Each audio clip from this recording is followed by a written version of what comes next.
more. No. Is this it? This is it!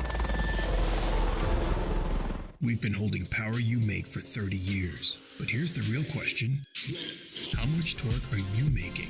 Because every single ACT clutch is rated by the torque produced at the crank. That's all your clutch cares about. Your power, your performance, your success. Unrivaled precision, power, and durability. Visit advancedclutch.com today. 30 years of precision engineering and performance excellence. Because every revolution starts at the crank. Need a little help? We got help. Need some advice? We got advice. No matter what you need, we have thousands of professional parts people doing their part to make sure you have it. Exceptional customer service. Just one part that makes O'Reilly stand apart. The professional parts people. O'Reilly Auto Parts. These are my race treads for when the road ends. These are my race treads for shredding the slopes. These are my race treads for setting the hook. Racetreads.com. Tires for every adventure.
cow, look at this. Welcome out to Road Atlanta. You can't ask for better time than right here, right now. This is the birthplace, the womb, where the red dirt meets the asphalt of this iconic track. And here we are to tear it up once again. Oh, Diego, he got banging doors. Oh, Atlanta's #1. Oh, the plot thickens here. Whoa, buddy. Oh my gosh. Oh, he's caught on fire. Next stop are the finals. Osbo undefeated against Olsen. Olsen wants to get it back. Whoa, buddy. Wow, what a event. Your winner, Frederick, the Norwegian Hammer Osbo.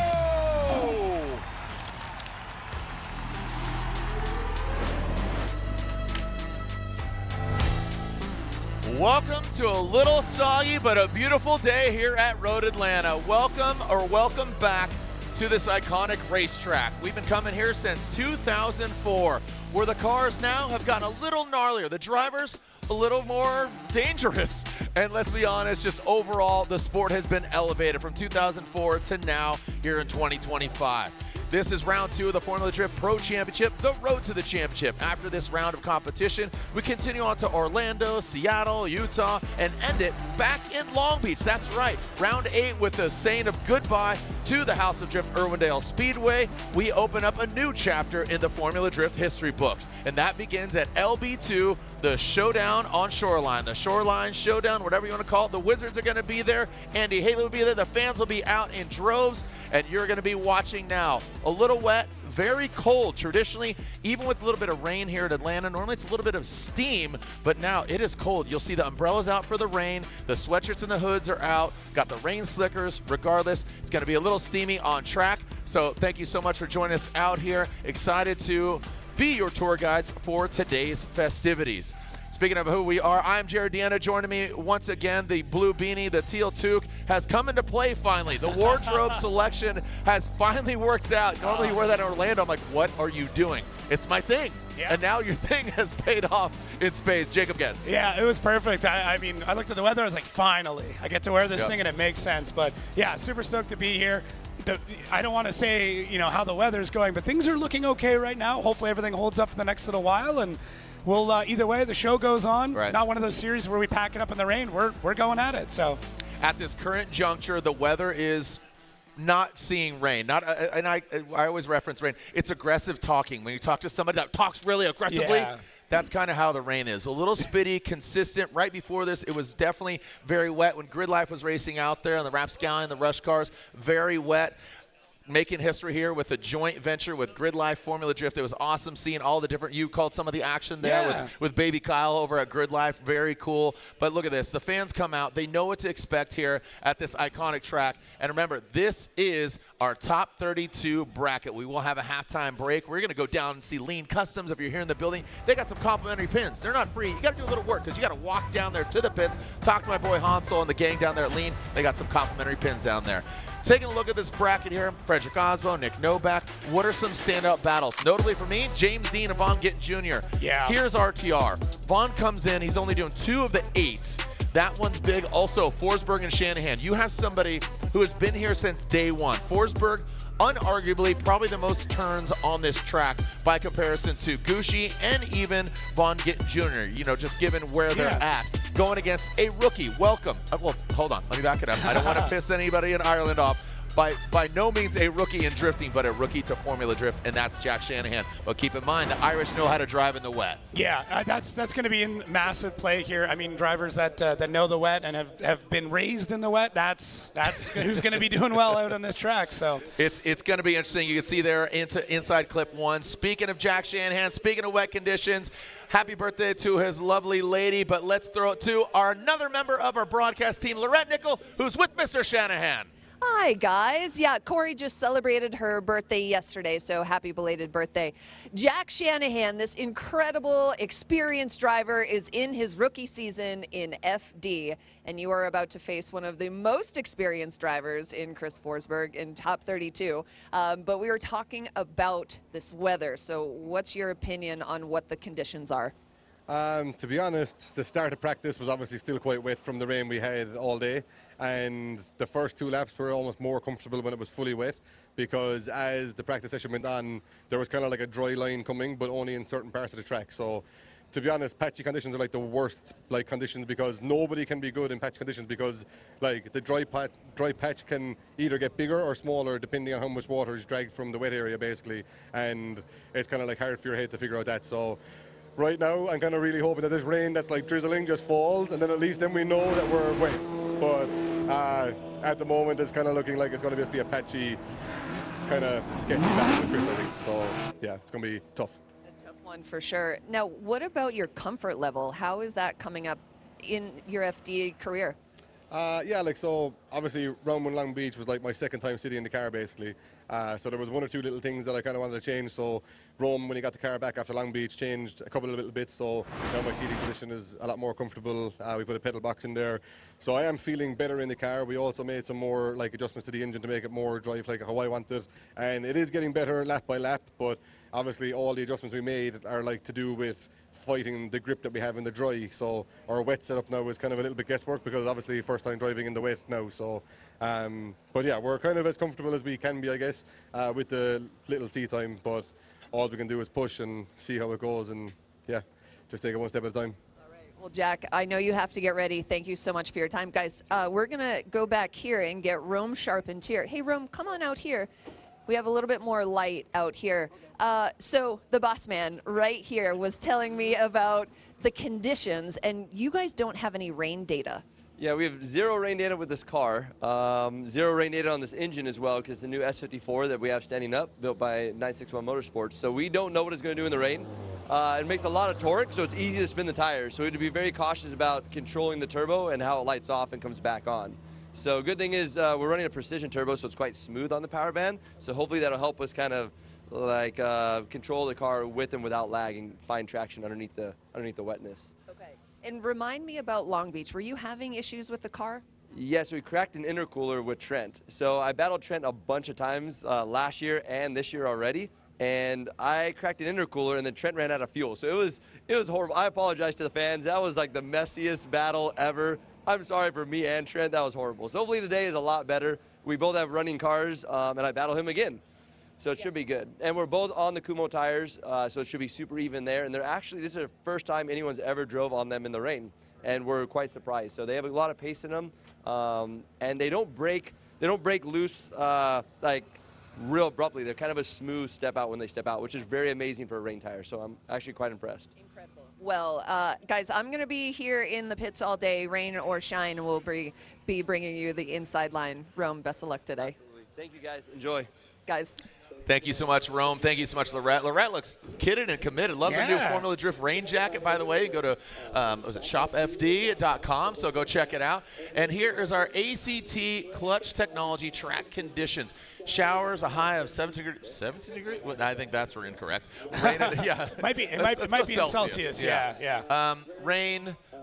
Maybe some thunderstorms right now. Again, the rain has subsided. We are not giving sight laps because of everybody just practicing these conditions. They're going to stay pretty consistent. Overall, everybody's practiced in the wet. They know what to expect.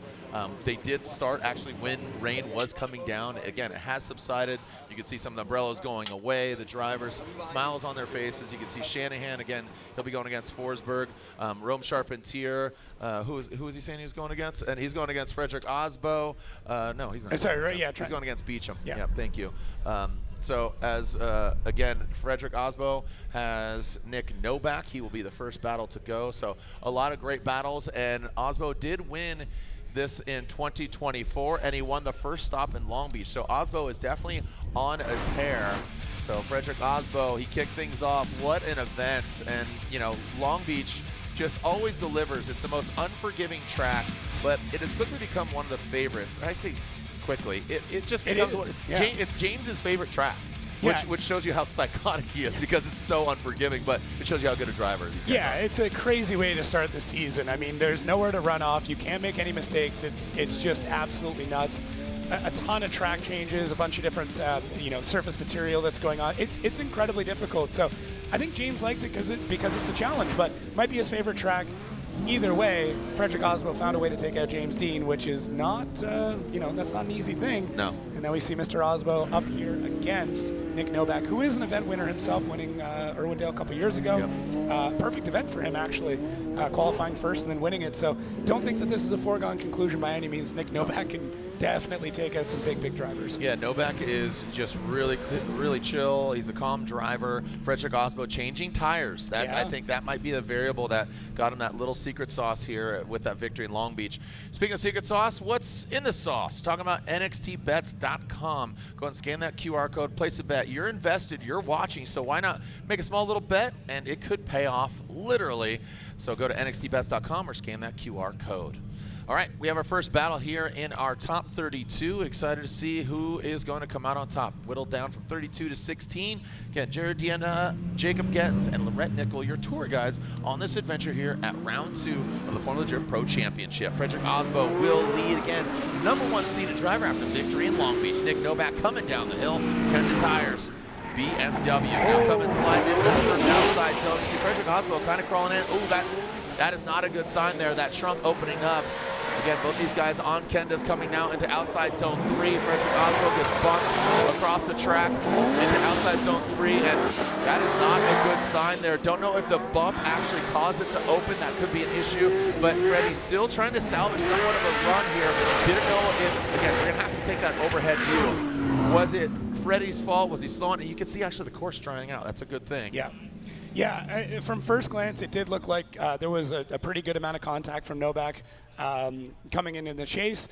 This is going to be interesting because there was a similar situation that happened back in Prospect last night, and we can reference that a little bit more. That was with Trevor Roop.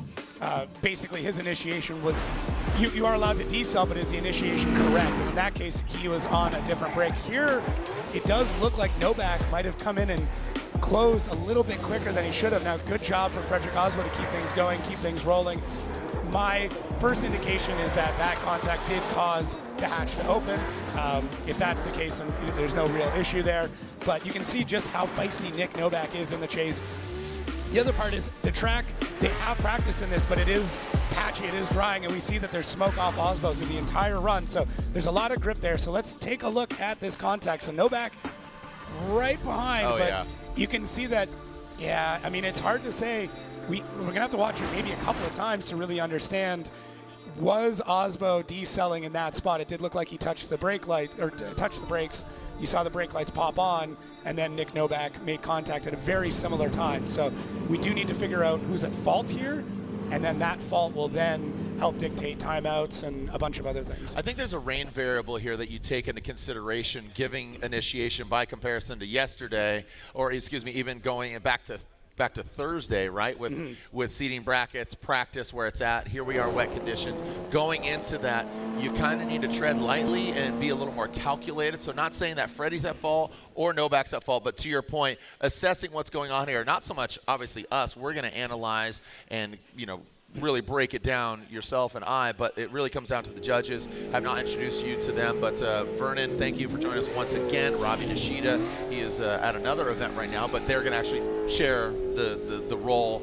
Half of the events Vernon, half of the events Robbie Nishida, but Brian Egger and Reese Marin will be here the entirety of the 8 rounds. So as we advance on, Ben Hobson, this gentleman has, you know, this is sophomore season. He's really rising to the occasion. Simon Olsen from Norway jumping back behind the wheel of his Mark V Toyota Supra.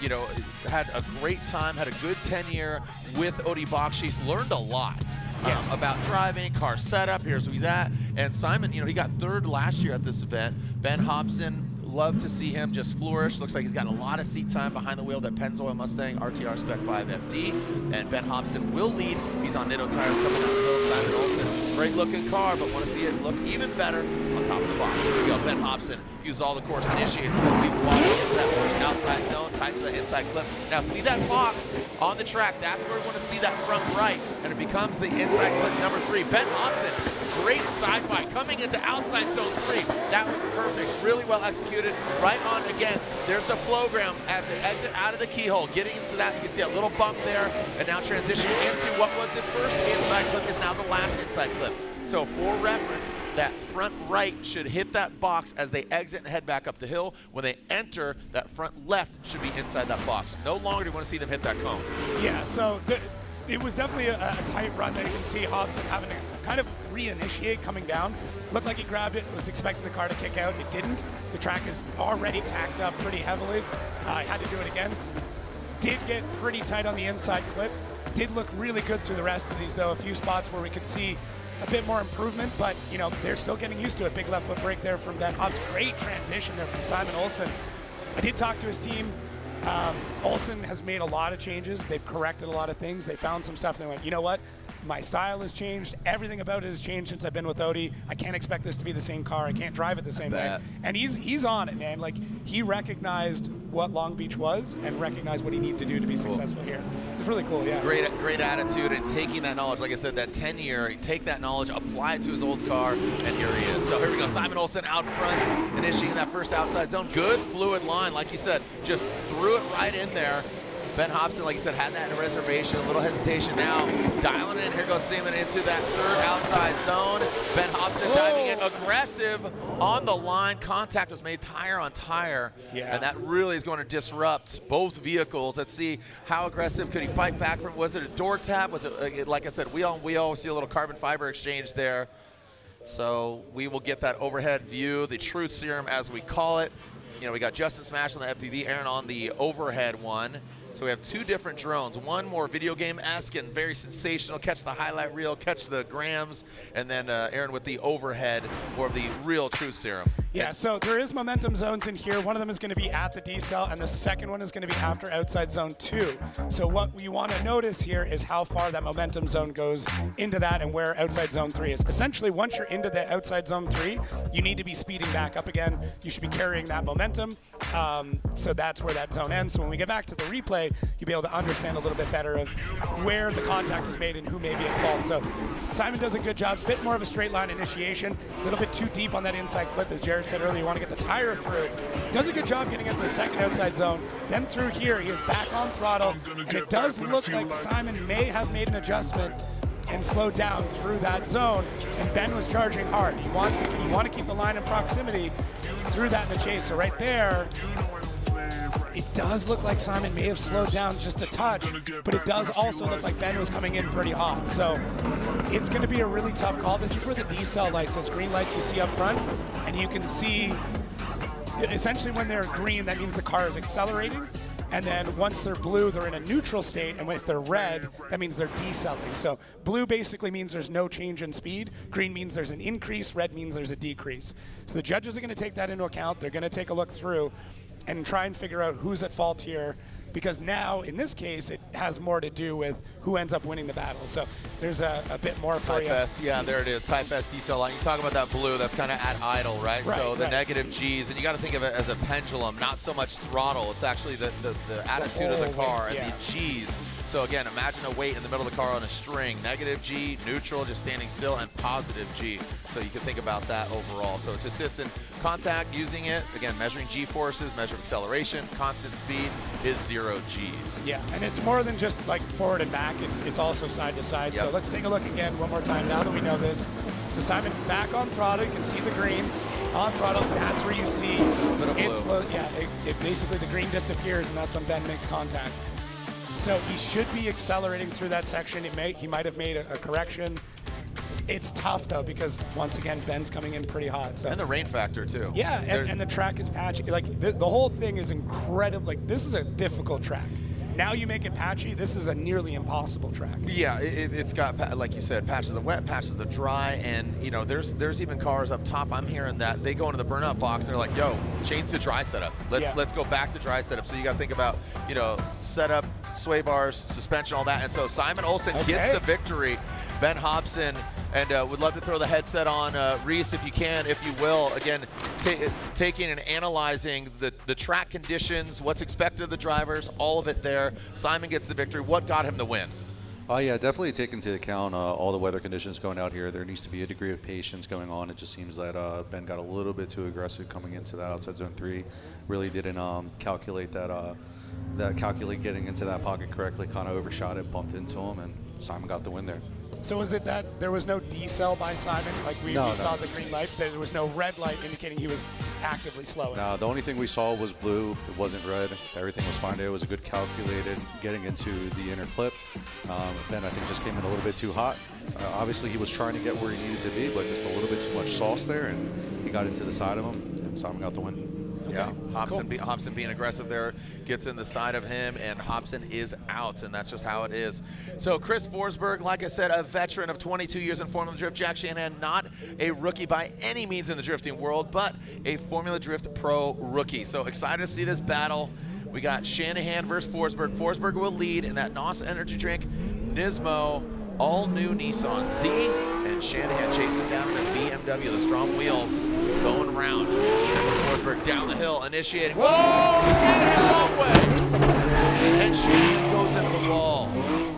Forsberg does need to complete this. They'll probably yellow flag him coming around, but yeah. Yeah, there's somebody going across. Yeah, there we go. So caution for Forsberg.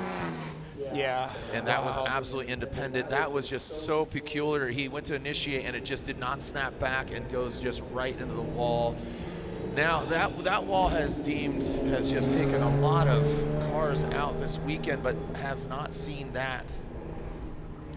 Yeah, that's tough. Yeah. Oh, man. The big thing is he did kind of flash a hand out the window. Looks like he's okay, so... You know, that's the main thing here, is that Jack's all right. Dang. Such a bummer. Again, anticipating Shanahan. There he is outside of the car. I know Jack is just a very lovable human being. Great guy. Make some noise for Jack Shanahan, if you will. The Shanahans. Jack, they can hear you, or hopefully you can hear them. So let's see if we can glean anything from this. Chris Forsberg using all the track. Jack, yeah, it's hard to say. It almost looked like something had broke, like a tie rod had snapped or something. The wheels just, yeah, that is so strange. this is not typical. I mean, if you don't know the heritage of what, the Shanahan family means to drifting, him and his brother, the whole family, they're incredible. Like, this is not anything where I went, oh, he made a mistake. This is really, really strange. Yeah, I'm even over here looking at the spotters, between Chow, Steph Papadakis, Chelsea Denofa, Nate Hamilton, they're all over here, and they're like, I don't know, they're giving the old shoulder shrug, like, so peculiar. Did it. Like, I mean, sometimes you might see a tie rod break or one wheel's going to go off to the side, but both wheels shot over. So I'm really, really not sure. It's almost like the wheel kind of like came off or came out of his hands or something along those lines, and it gripped. It wasn't like it like understeered and plowed. It was just a really strange situation. Man, very, very gutted here. Again, shout out to Rutledge Wood for Rut. I know you're just down the freeway. Thanks for joining us here, hanging out at Josh's house and tune in. I know he's a Toyota driver, so why don't you take it from Turk, all right? Take it from Turk. Here we go, right here in Atlanta. What's up, guys? Ryan Turk here at round 2 of Formula Drift in Road Atlanta. And we're going to talk about you having a good weekend at the racetrack as a driver. And that comes with a lot of preventative maintenance. So you're going to want to check over your car, do all the basics. Check your tie rods for play. Check your fluids. Check your tires. Check your wear. Check your camber and alignment if you need it. Check your brake pads. And then get into some other things. Be smart about it. The last time you drove your car, did you have any issues with the transmission? Is your clutch slipping? Is your differential feel funky? And if they do, you're gonna wanna replace those because those are big items that will take you out for the entire weekend.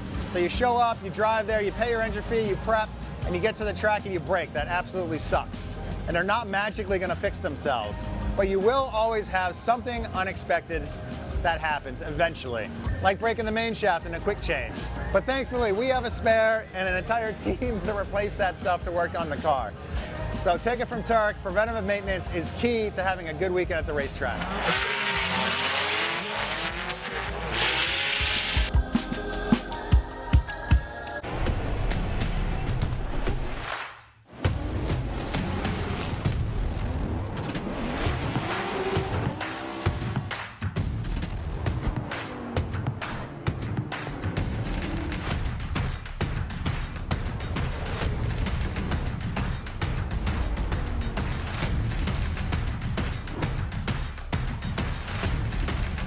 GT Radio. Experience ultra high performance.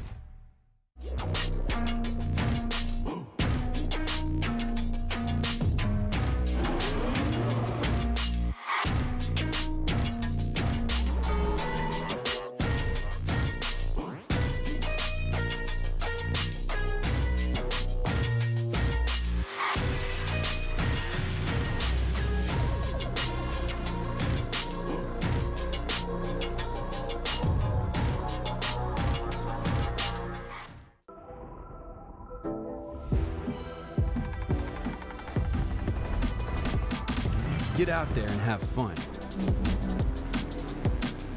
Because you've got Maguire's. And we've got your back. From wash, to paint care, to maintenance and more, Maguire's has your hybrid ceramic solution for every adventure. Maguire's, reflect your passion. This is where champions are made. Born from Formula Drift. Engineered for your daily drive.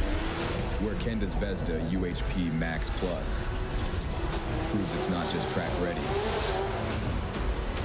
It's street dominant. This is podium to pavement.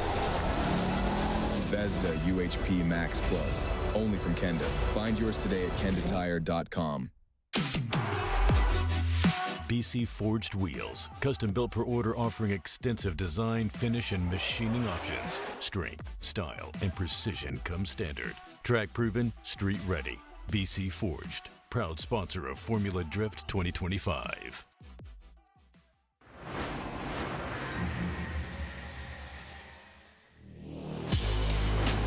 Hello, everyone. Welcome back from break. We are at the top of Top 32, and we saw Simon Olsen take that win. And, you know, back in the Supra after a year with Odie's program, and now you're on your own.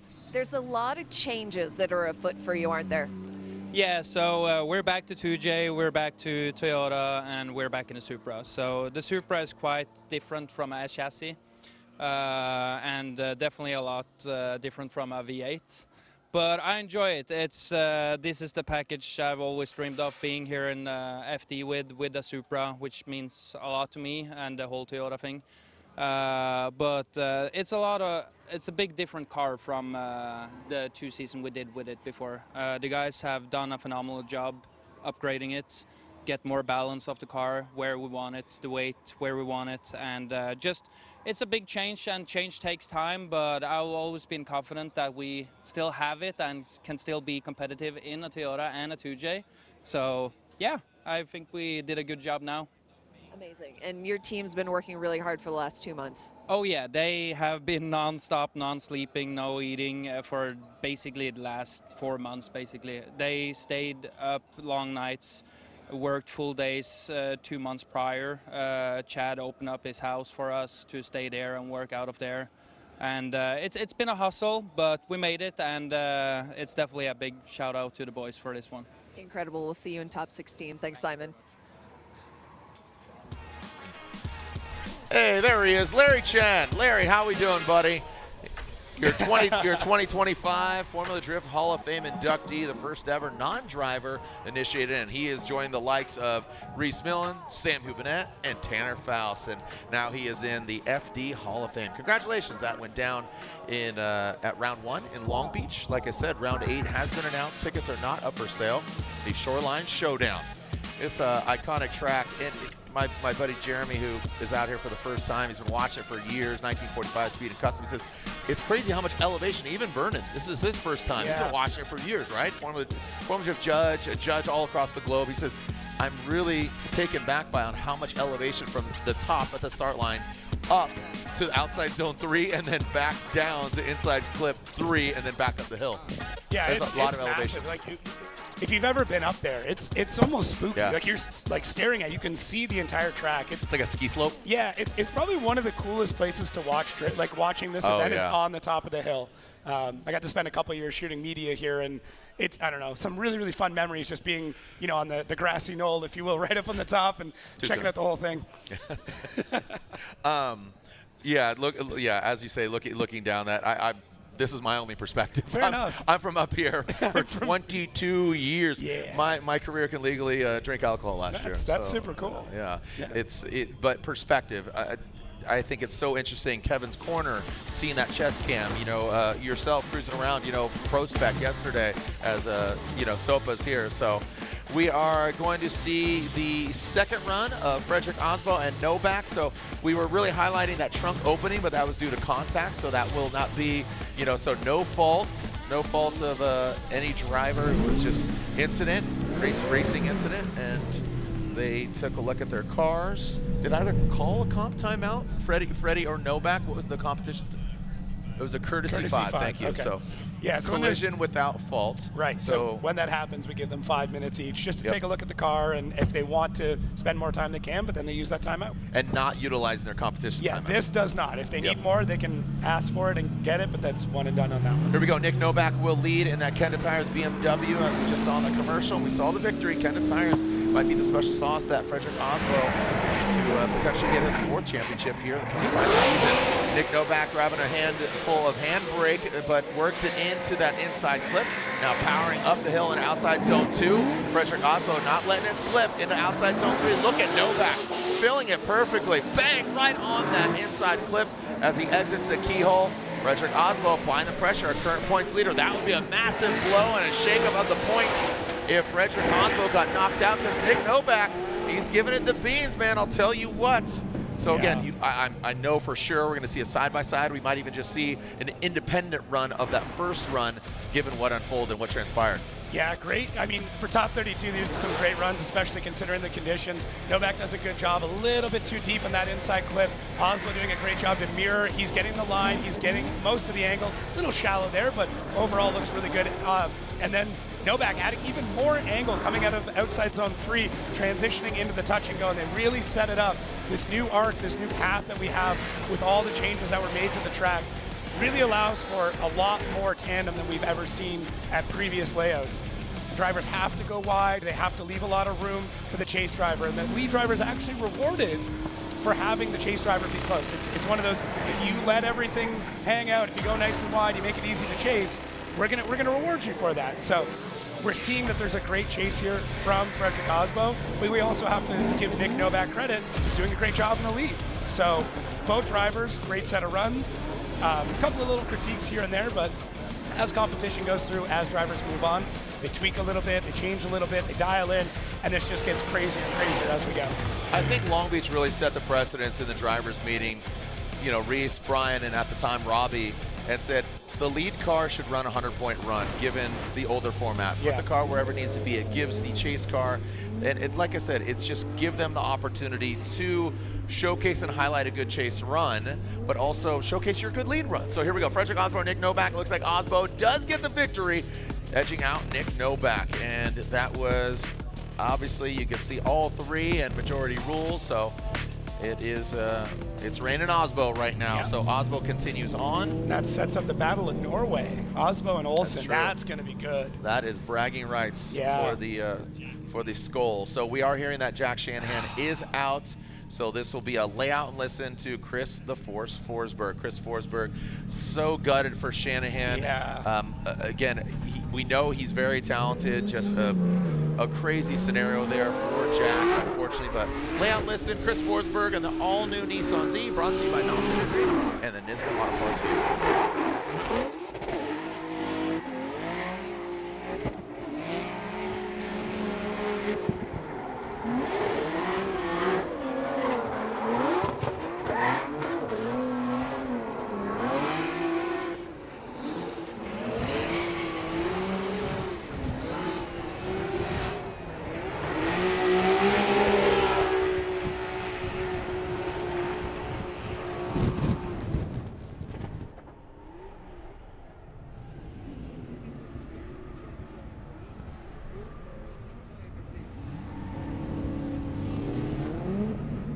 Okay, well there goes Chris Forsberg. He'll advance on down to you, Laurent Nickel. To be honest, it was almost driver error. I put too much trust in thinking that the track was dry, and I kind of like misplaced where I flicked and like made a wet patch, you know. So it was just trying too hard basically. But yeah, it just once I went, obviously the rumble strips are very wet, the grass is wet. I panic braked and just everything was locked up. It was kind of screwed it from there. So yeah, it's just one of those things that, you know, you live and you learn, but it's kind of very silly of me. Like, I have a lot of experience, and to do something as stupid as that is very stupid. But look, you got to own it and take responsibility for the errors. Obviously, it's big hit, cars, pretty damage. It's not great for the team, but yeah, we just got to strip it now and see what damage is done, and yeah, see where we go from there. Jack, thank you. Glad you're okay. Takes a big man to admit his faults, and he says that was a stupid mistake. And Jack is a very, very talented driver, and just sometimes just a mental lapse. First time here, you know, he's very familiar with the wet, but just so much new. Yeah, I mean, if you've checked out any of the Shanahan's content, they are very open and honest about any of it, and they are very hard on themselves when there's any mistakes. So I expect to see a new Shanahan when we get into Orlando. Love it. Let's go. Here we go. Rudy Hansen. And that is that Hero? Yep. And Hero Manoa out front. Hero and a Juka Racing 86, Jerry Yang coming up the hill. Rudy Hansen, the Team Hansen S chassis. Now Hero Manoa comes in again. Such a young buck now into that third outside zone. Hero Manoa massages it in. And Hansen dives out of the keyhole. Here comes Manoa, and Hansen applying the pressure. Hero took a very tempered approach there. Yeah. He wasn't ripping through that course, and he tiptoed through there, and I think that was a good approach because, again, full speed, we saw what happened. Just simple little mistakes can definitely get just emulsified if he makes a big mistake. So here it is. So here's the stats. Again, Hero Manoa, just turning 15 years old, making history, the youngest ever to podium, 14 years old.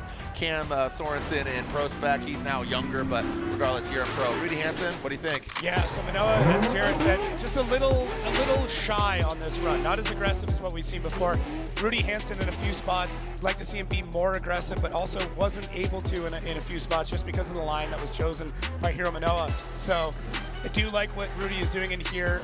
This part with the touch and go, I would like to have seen Rudy actually match the line of Manoa through that, but a great transition before we come to our last inside clip.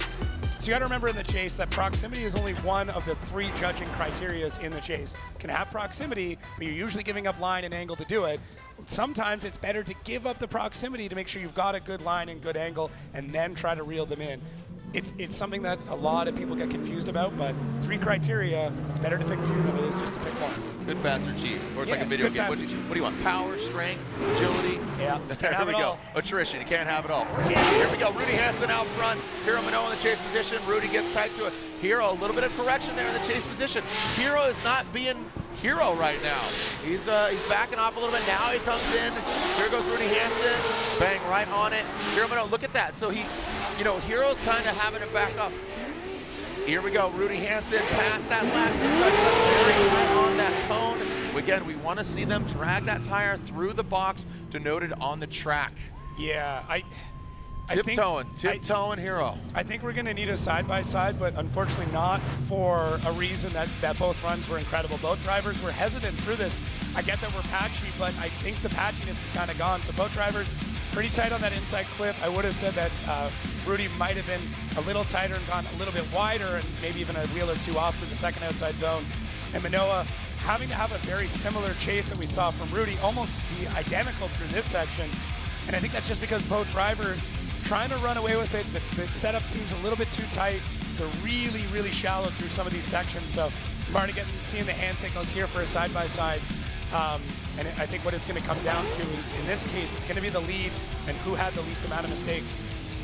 For the judges, for the spotters, for the drivers, for anybody listening, the biggest thing that these judges are putting weight on right now is that first inside clip. You need to go wider on that inside clip. I get it.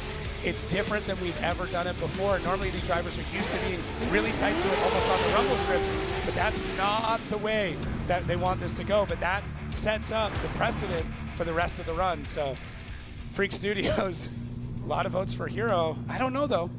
I don't know. Yeah, it's like I said, the timidness of Hiro is kind of what got me. And talk about that lead run. What opportunity does Rudy Hansen have in that chase position? Hiro, he fills it. Rudy comes in shallow.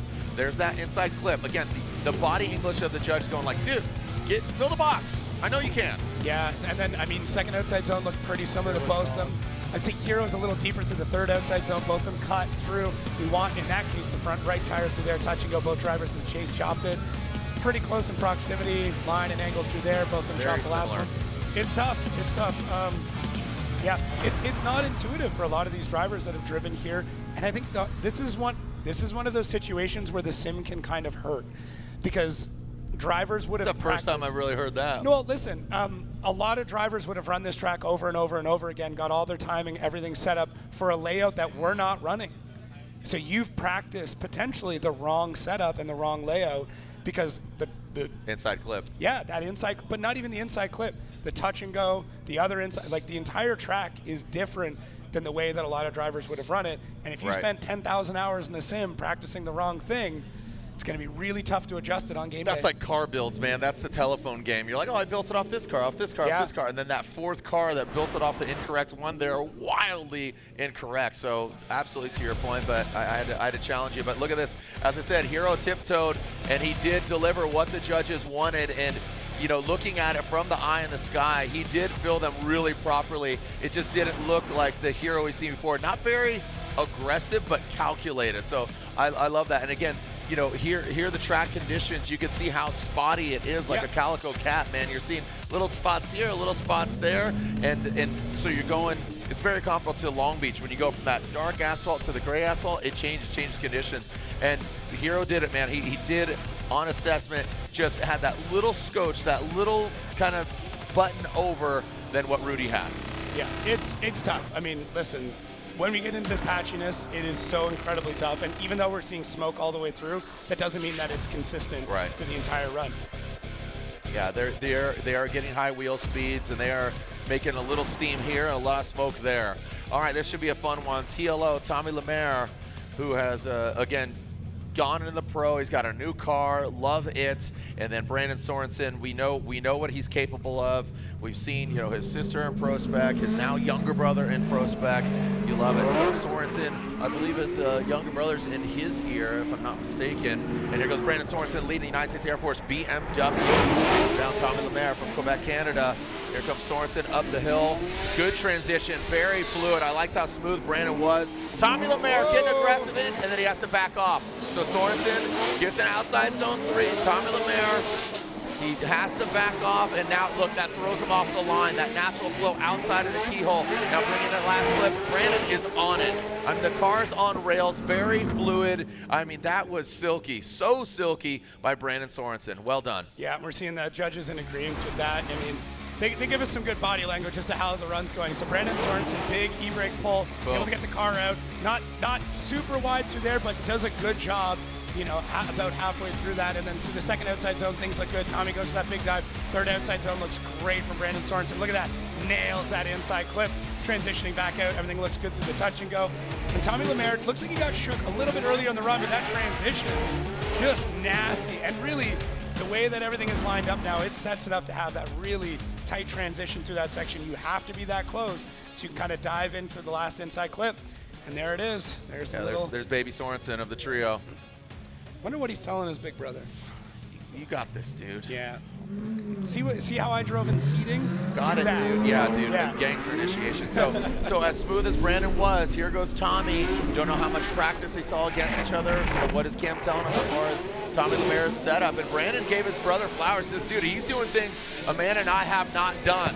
You know, call it young, dumb, and ready to throw down, but he is doing it. And here goes Tommy LaMaire into that outside zone. So with Tommy in that clean air, looking really, really good. Brandon, you can see him pedaling back, having a little bit of, you know, just holding back just a little bit.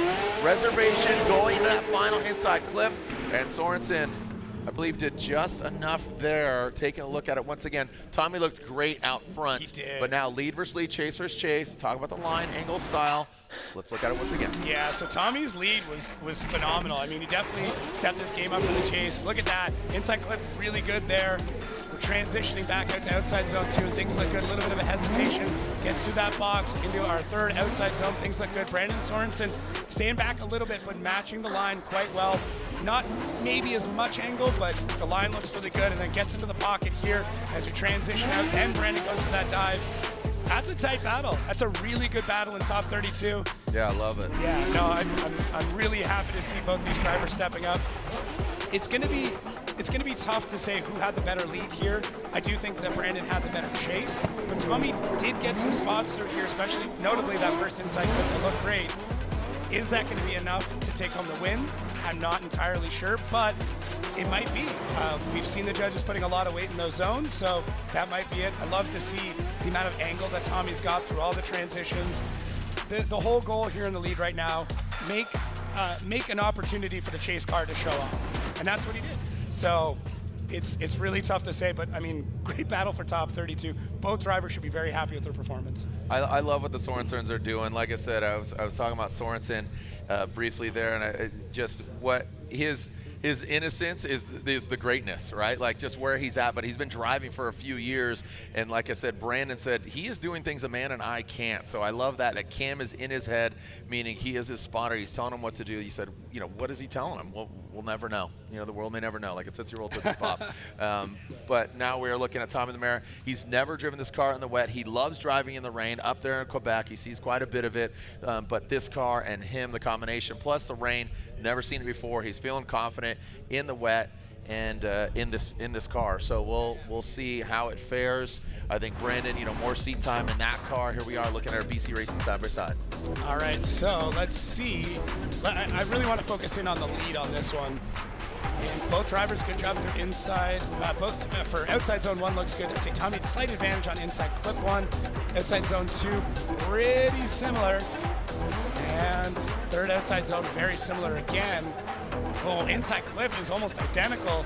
Touch and go, Tommy may have had a bit of an advantage there. We'll transition out to our last touch and go. Oh man, that's really tough. I would put a slight advantage on Tommy's lead and a slight advantage on Brandon's chase. So take that how you will, make your guesses, but I have no idea. Again, taking everything into consideration. Lead versus lead, chase versus chase. Slide him left for Sorenson, right for TLO. And 1 vote and 2 votes. Brandon Sorenson unanimously gets the win. As Sorenson advances on, another young driver. Tommy LaMaire unfortunately out. Lorette Nickel with the youngest driver in the FD field. Down to you, Lorette and Hero. Well, we were just talking about his travel back and forth to Japan, but your incredible work here on the track here, were you taking more of a cautious line rather than aggressive? Yeah, it was, like the track condition was pretty difficult this time in the initiation. So I was a little bit careful in the initiation, but the other track condition was dry, so the initiation was careful. Then after that was a little bit, like pushing hard and aggressive. Okay, perfect. Hero, thank you so much. Thank you.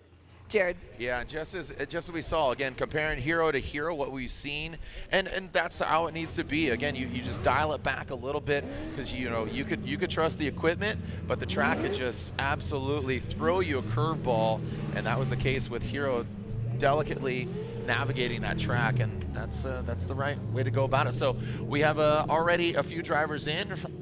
5 drivers in the top 16. Frederick Osbo against Simon Olsen, as you said. And then we got Forsberg versus Manoa. And now Brandon Sorenson versus Beechum or Rome Charpentier. Seeing Trenton Beechum, he will lead. And a little spray of the nitrous there from RCP. Trenton Beechum, see what he's got. That LS-powered BMW. Yeah, I expect this to be a really good one. Beechum had a couple of rough runs in practice, but managed to dial it in a little bit later on. So when he's on form, man, he's on form. Love it. Here we go. Beechum out front. RCP aggressively getting tip to tail on Beechum. Initiating, he has to give himself a little bit of room there. Beechum blasts past that inside clip. It's not where he wants to be. It's not where the judges want him to be. In that second outside zone, now working into outside zone 3, into the keyhole. Nice job, good execution by both the drivers. Now look at this natural. See that flow? As they exit out, that's the box. That's where you want to be. You don't want to be tight, exiting out, and then on the inside clip again. Once again, tight. Yeah. So let's figure that out, kids. Yeah, run definitely tight. It does make it tougher to chase, but we'll get back to our replay here and start to break this down. So Beechum taking a wide line there, feigning the car in, getting good initiation. You can see that was 1, 2, 3 lines all the way across, but cutting that really tight through both of those inside sections, and then forces Rome to have to kind of get back on throttle a little bit later on in order to get back in the chase, which he does through the keyhole. And we do see a good job from Beechum as he goes through those sections, but gets a little bit tight there on the inside clip. Rome pointing in, gets his transition, looks super fluid through there, but looks like Beechum, car's just tight. Just, he's a little bit close on a lot of these sections, and I think Rome did a good job of getting into the side of Beechum where he could and when he could, and we'll swap him back around and we'll see how this goes. Let's see what RCP could do out front. Look at how dry that track is, but you can't trust it, man. No. You just one little puddle could absolutely ruin your day. And here we go, RCP Rome goes in that first outside zone. Again, very similar to Trenton Beechum's line on inside clip, but this is where I think the judges are really focusing in on outside zone 3 and Beechum. Look at that ripping in the side. Looks like RCP swings it, he dials it back in onto that inside clip. He hung it out there quite a bit in that garagistic BMW. Beechum, wow, a lot of speed there. I said you can't trust it. Rome said, whatever, man. Hold my handbrake, Trenton, because I'm going to throw this thing in here. And I think that Rome did a really good job out front. Yeah, I couldn't agree more, Jared. I really do like the way that Rome was attacking the course. I would like to see him a little wider through that section, but it was a good mix of speed, but also being fluid throughout the entire run. I mean, it wasn't like he was holding anything up. He's on throttle all the way through. Beechum finds a good time in the pocket there as we come through the keyhole. Touch and go looks great. And then right here, Rome's got all the room for Beechum to be able to dive in. He's just not able to connect, not able to get that opportunity seized. And it looked really good for Rome. And Beechum's setup just looked aggressive, but he wasn't able to utilize it in the right placement. places. It was about placement there, and I think Rome advanced there, and he absolutely did. So it is unanimous. Rome Charpentier advances on. Good effort by Trent Beechum. We saw him in the chase, especially it was very indicative on that last inside clip. You saw just how dominant was RCP with angle and hitting that clip.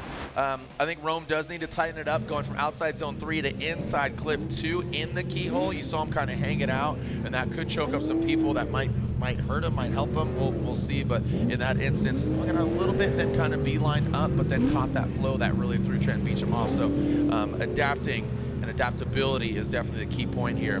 Looking at Odi Boxis, who is just really focused, laser focused on going for a championship. He's somebody who, you know, has always been a bridesmaid. We say it, and Andy Haley, this gentleman, always has a good time, but regardless of how much fun he has, he wants to get on the box. And we've seen some greatness from him in his Evo AutoWorks BMW, and you know, he's going against Odi, one of the best in the biz to not have won a championship.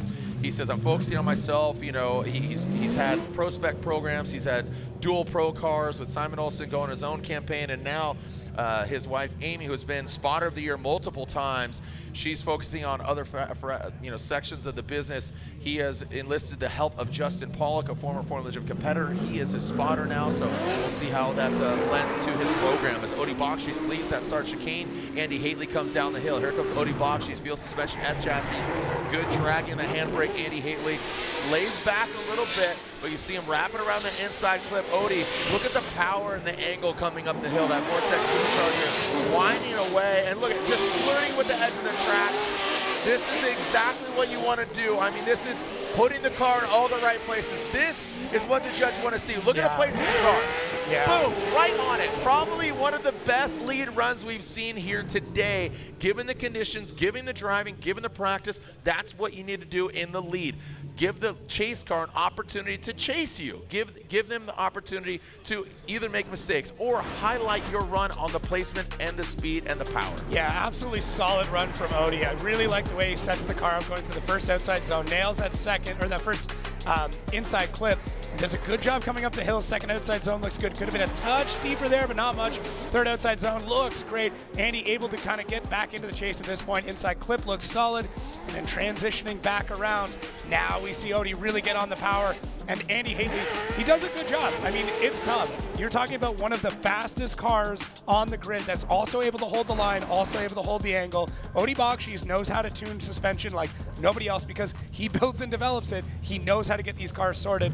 And Andy Haley in the chase, when you've got a driver like that in front of you, you know you can drive hard, and he does it. Just so hard to keep up with what Odi's able to put down. I think Haley's definitely going to put down a heater of a run. He knows who he's going against. He knows how capable Odi Boxis. He's one of the best chasers in the biz. And here comes Haley in that Evo AutoWorks BMW.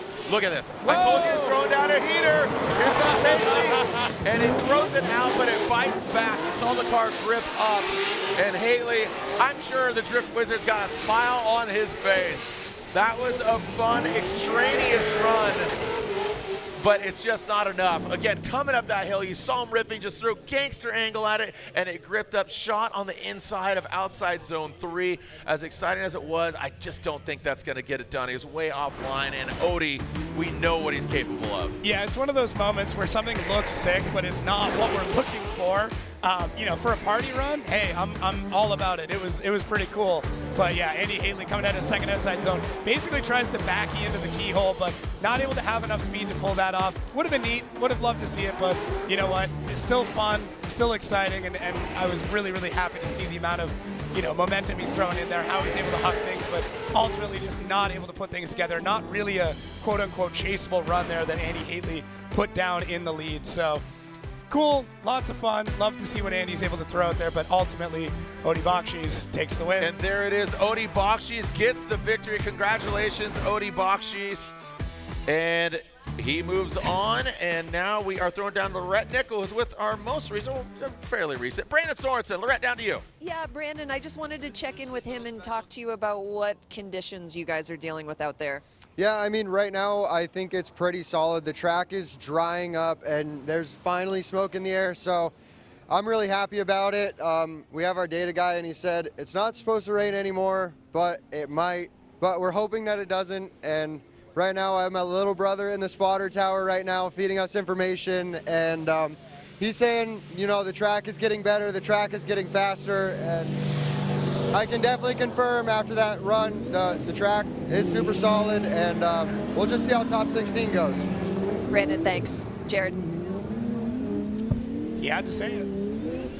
What's that? Oh, he said, he's like, oh, our data guy says there's no more rain. Yeah. He doesn't know the curse, man. Announcer's curse. It's a tough one, and again, Brandon, love what he's doing. He's very soft-spoken, but he's really taken a hold of what's going on over at Sorenson Motorsports. You know, he's engineering things, he's CNCing, he's running the machines. Their program is really, really cool. I love where it's going, and even just where it's at. Yeah, this is Austin Matta. He won the seeding bracket just the other night. That was Thursday night, which feels like eons ago. I know, right? It's a long weekend, man. We have seeding of Pro Spec and Pro. We have Pro Spec last night. Matta, his laser focus. He has a lot of fun. It says Warrior on the back. I feel like he's built for this, man. But he's going again, another veteran. Chris Forsberg, Ken Gushi, veterans of it. Obviously, I can say Gittin Jr., but he skipped a couple years. He bounces around, or skipped a year. He bounces around. Gotta love Vaughn, but Ken Gushi, the OG, Ken Gushi out front. Great looking car, that Gretty Monty's vehicle now coming through. Austin Matta gets lost in the smoke, which it's interesting that we say that given the conditions, the wet conditions now into outside zone 3. Boom, right there. He fills all of that Toyota GR86, Gazoo Racing, looking good. Past that, again, that flow outside, the launch pad golf on the roof. Let's see if he can launch the pad and make his way closer to Ken Gushi. Talking about Austin Matta, again, winning the seeding bracket. He'll be acknowledged on the podium because that's a fight in itself, accumulating some points there. The point system has changed from previous years, but let's take a look at this replay here. Yeah, Ken Gushi. I'm liking this version of Ken Gushi. So first outside zone looks good, does a good job through the inside clip. Austin Matta falling back just a little bit and overcooks it just a touch. Ken Gushi up the hill through our second outside zone. Things look sweet. Third outside zone. Quick touch of the left foot brake to keep that car settled. Inside clip looks solid, and Austin Matta in the fight here, able to get back in. This is what Austin Matta did through seating as well, where he didn't necessarily get a ton of proximity, but tried to focus more on the line and the angle following behind. Did a really good job of that throughout seating. Now that we're into top 32, though, we still need to get a bit more proximity in. It might have got him through seating, but I don't know if it's going to get him through on this battle. That being said, we're going to swap him around and see what Matta can do up front. This is, I think, another scenario where Austin really needs to put down a really good, solid run. Doesn't need to be extreme, it's just to be clean. Needs to be tough, but he's going to have to force an error from Ken Gushi. Now Austin comes up the hill. You got to think, how many times has Ken Gushi been at this track? Well, 22 years to be exact. As Austin brings it in, there's Gushi. He is lurking in the shadows, bathing in the smoke, getting a little bit of a sauna from the heat on the street. Now coming back down the hill, here comes Austin. It's a great lead run so far, a little tight there, backing off just a little bit, but Gushi applied the pressure. Let's take a look at it again. What are your thoughts, Jacob, at first glance? Yeah, Matta, made up a big difference there from his chase into his lead. So a little bit of a slower initiation there, but it does get him to push out just a little bit wide there, which is, wide where we need him to be. As he starts to get up the hill, goes kind of wide there through the second outside zone, and Ken Gushi now in the hunt as we come through the keyhole. Matta does set up Gushi for a really good chase, although a little bit slower, really cooking the tires through the touch and go. Now Matta lights off, really starts to push the pace. Ken does a good job of starting to close the gap without overcommitting and diving in too hard. So great job there by Ken in the chase. Matta does leave a really good lead for him to be able to get into those spots. So Ken, this is a veteran run from Ken. Absolutely. Because the spots where a lot of drivers would panic and dive, Ken didn't. He actually held back and realized, okay, I can get this in a different spot.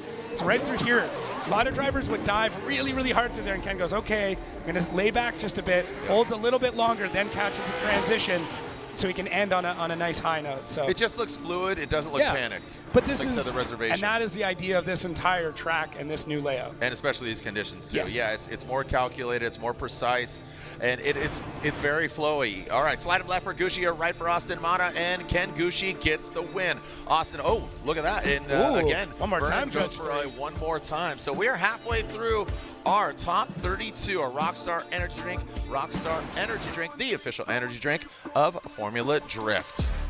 All right, we'll take a short break. When we come back, we'll continue with some more Formula Drift action. Oh, a big one coming up. They're taking tabs down there in the pits. Dean Organ, which RTR boss, is going to come out on top? Well, there's the boss and then the 4-time champion boss. James Dean, Von Gittin Jr., who's going to come out on top when we come back.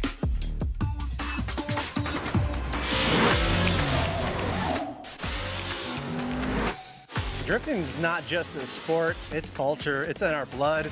Here we go, Andy Haley. Oh, he is riding that tire right on that white line.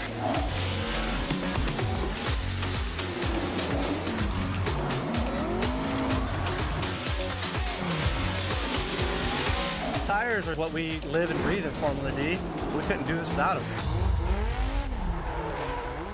Motorsports isn't complicated. It's made up of races where you go as fast as you can, as best as you can, as sideways as you can, and whatever this is. Our team, Toyota Gazoo Racing. We make some seriously fast cars, like this one and this one, definitely this one. And they all have great drivers, ones that win, like win a lot. Look at all these legends. The hottest drivers right now are him, her, and this guy. They're all part of a big, happy family of speed demons. Now you're up to speed. You in? You need parts? We got parts. Need it fast? We got fast. No matter what you need, we have thousands of professional parts people doing their part to make sure you have it. Product availability. Just one part that makes O'Reilly stand apart. The professional parts people. O'Reilly Auto Parts.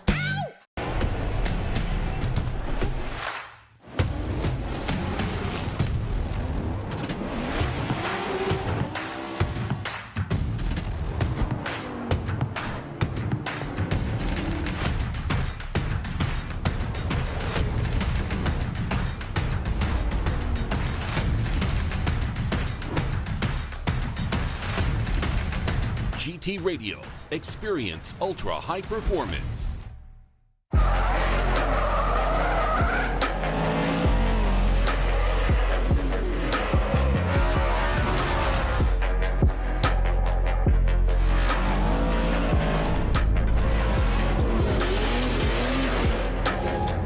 Love that car, baby.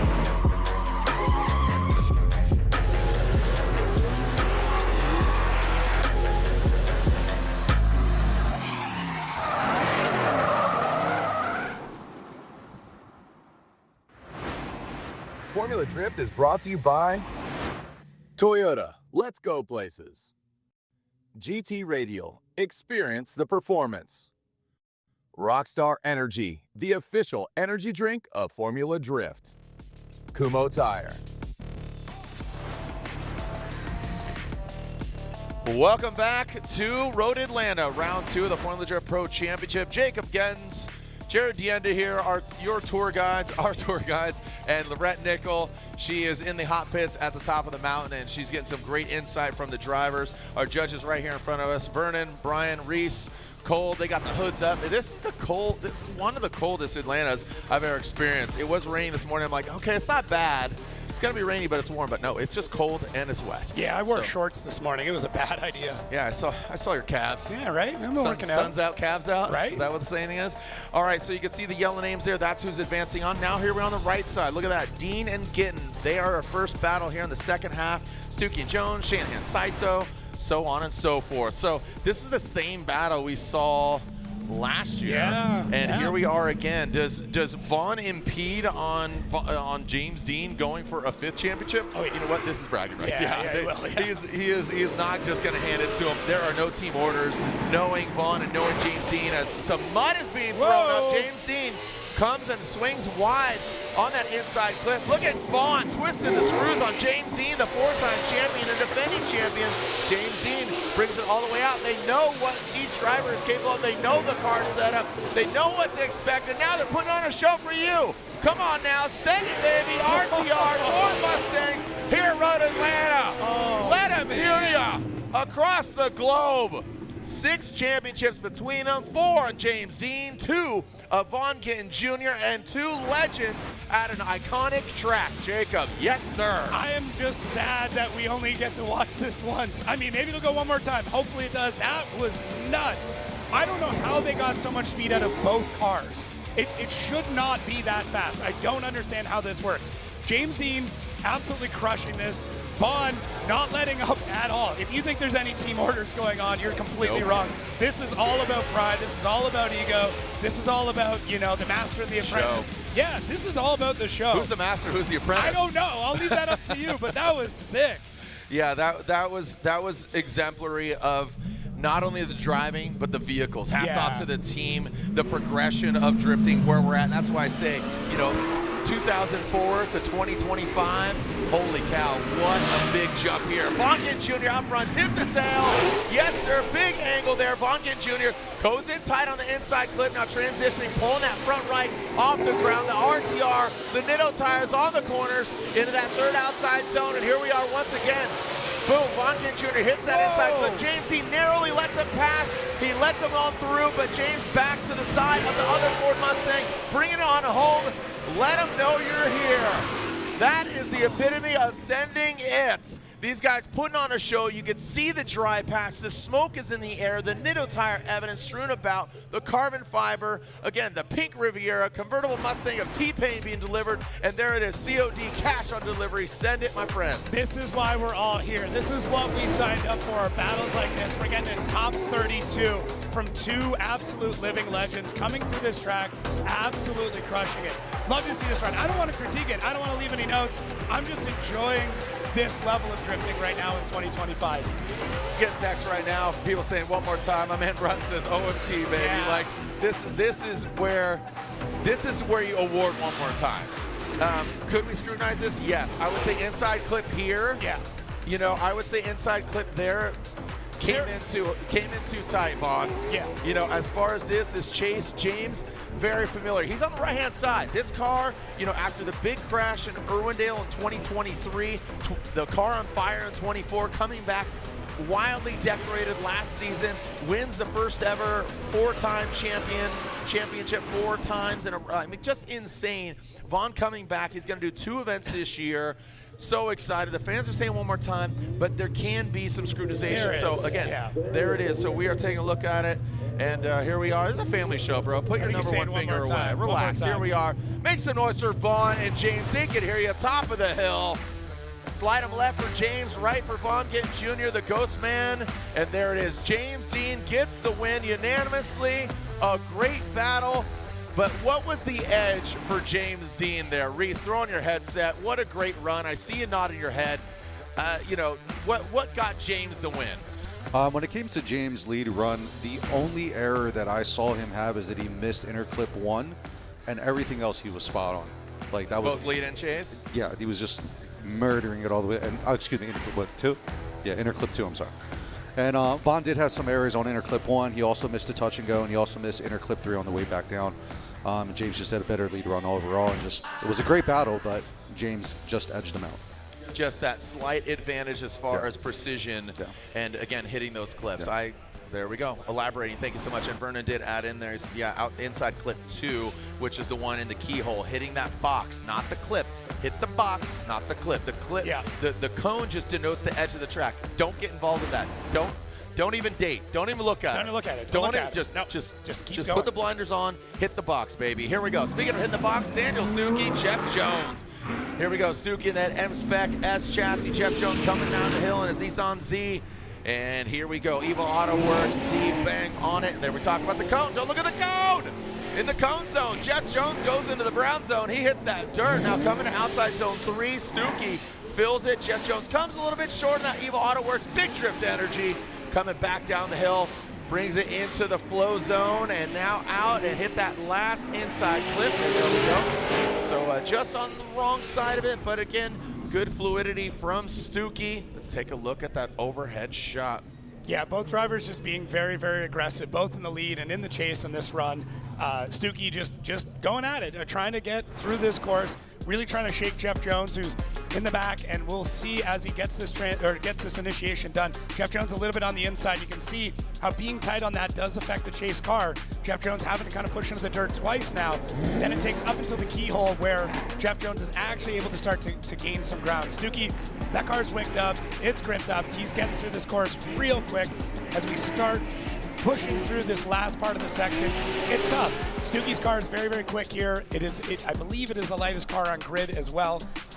and it looks like What do you mean you believe? You've been campaigning that. You've been campaigning that for last year. Well, things that may have changed. They may have added some weight. You know, things happen. Stuke's been splurging a little bit. I mean, he likes ice cream now a lot in 25. He's got that hot dog maker now, so it might not be. But I believe we've got Lorette on the line here. With the Goosh. The Goosh is loose, baby. Lorette, the Goosh he's an OG. Put some respect on it. He's an OG. Hey, you know I always do. And standing next to me, this guy right here. Not only is he leading the Formula Drift Japan Championship, but he's coming back and forth to compete in FD, and now you get the opportunity to be the driver and focus at the job at hand.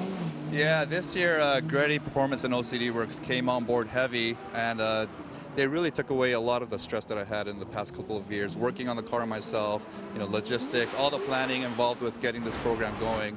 But now that they're on board heavy, they've been helping out with preparing the car, and now I'm able to focus on driving again. So just going back and forth between here and Japan does take a toll on my body, but thanks to these guys, I'm able to make it happen. Incredible. It looks like that extra driving is doing great things for Ken Gushi. We're going to see him in top 16, guys. All right, talking to Goosh. The Goosh is loose. The OG talking about Reddy and his program. Here we are looking at Matta and Gushi. I got to tell you, this formula, Gushi, that car, back with Reddy, it just seems like it works. OG Gushi. Yeah. Like, it just the original Goosh, baby. Shanahan and Saito. So what transpired with Jones and Stuke? I believe there's a 5-minute being called right now, so they're going through and doing that right now. Competition timeout for who? Jeff. I'm assuming that's just due to Jeff coming off track, yeah. All right, But so Shanahan and Saito, look at this. This is a battle in the making right here. Daigo getting his bearings with his car. You know, I know he was really looking forward to like a big V8 engine, but the Yang camp, they're all about the Nissan. I mean, they're about VR. They know they have the power. They've seen it with, you know, obviously Hero most recently, but so Daigo, obviously a very capable driver. Shanahan, we know what he's capable of too. So now swinging on in. Here come a couple 86s down the hill, an Irishman and a Japanese driver. Daigo, Saito. Now, ooh, and there goes Daigo. The car fights back.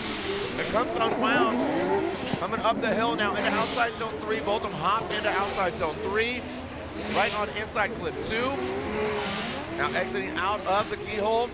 See if they can open it up for success. Daigo, Saito applying pressure. Now past that inside clip. And up the hill goes Shanahan and Saito. What iconic names, dude. Right? So sick. Shanahan and Saito going at it. I mean, what a world in Atlanta, 2025. So great. Shanahan does a really good job on initiation here. Starts to push out towards that first inside clip. Daigo Saito taking a tighter line, and you can hear the car every time he's hitting the boost. You can hear the wastegates open. You know when he's getting aggressive. Shanahan very smooth through outside zone 3. Inside clip looks good. And yeah, Saito this is aggressive. If you're not from the era of remembering what Daigo Saito was like back when he won a championship, this was his driving. It was aggressive. It was impactful. He could scare you from the chase. That's how he did it, and we're still seeing that here. We do want to see a bit more fluidity, you know, a couple of changes in that, but you know what? It's still a technique. It's still a way of driving. We're going to see if that's enough to take out Connor Shanahan. Daigo was so relevant when he came to the States that it was the Saito effect. That it changed the way judging was critiqued. The proximity was the big word then. Yeah. That was the buzzword.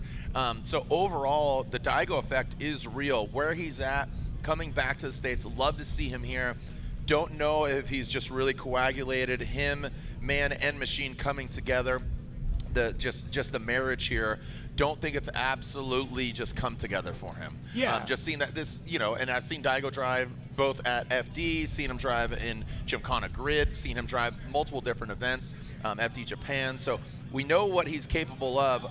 Would just love to, not bashing the car or the build or anything like that, but just the marriage and the synchronicity of it coming together. Yeah, it's trying to get everything to work cohesively all as one. You've got this incredible car with this incredible team and this legendary driver, and you can have all of the best ingredients, but sometimes it takes a little bit for it to all mix together and find its flow. We've seen that with other drivers, other cars. This is nothing new, but once it does, once it all blends, once it coagulates, it's going to be nuts. And every run, every practice, every event, we're seeing it get better and better and better. I mean, you know, we even talked about this with James Dean in the one year where it didn't look amazing. He took 5th, but for James Dean, that's not amazing. Right. So it can take a bit of time. Don't give up on this yet. Let him cook. Yes. Chef metaphors. We could cook the same pasta, but it's 2 very different techniques, same ingredients, different outcome. I'm so hungry now. The meat is sweaty and ready. Here we go. Daigo Saito out front. Ijuku Racing, Jerry Yang, GT Radial. 86 comes up the hill. Shanahan powering up as well. He's on GT Radial, all GT Radial, all 86.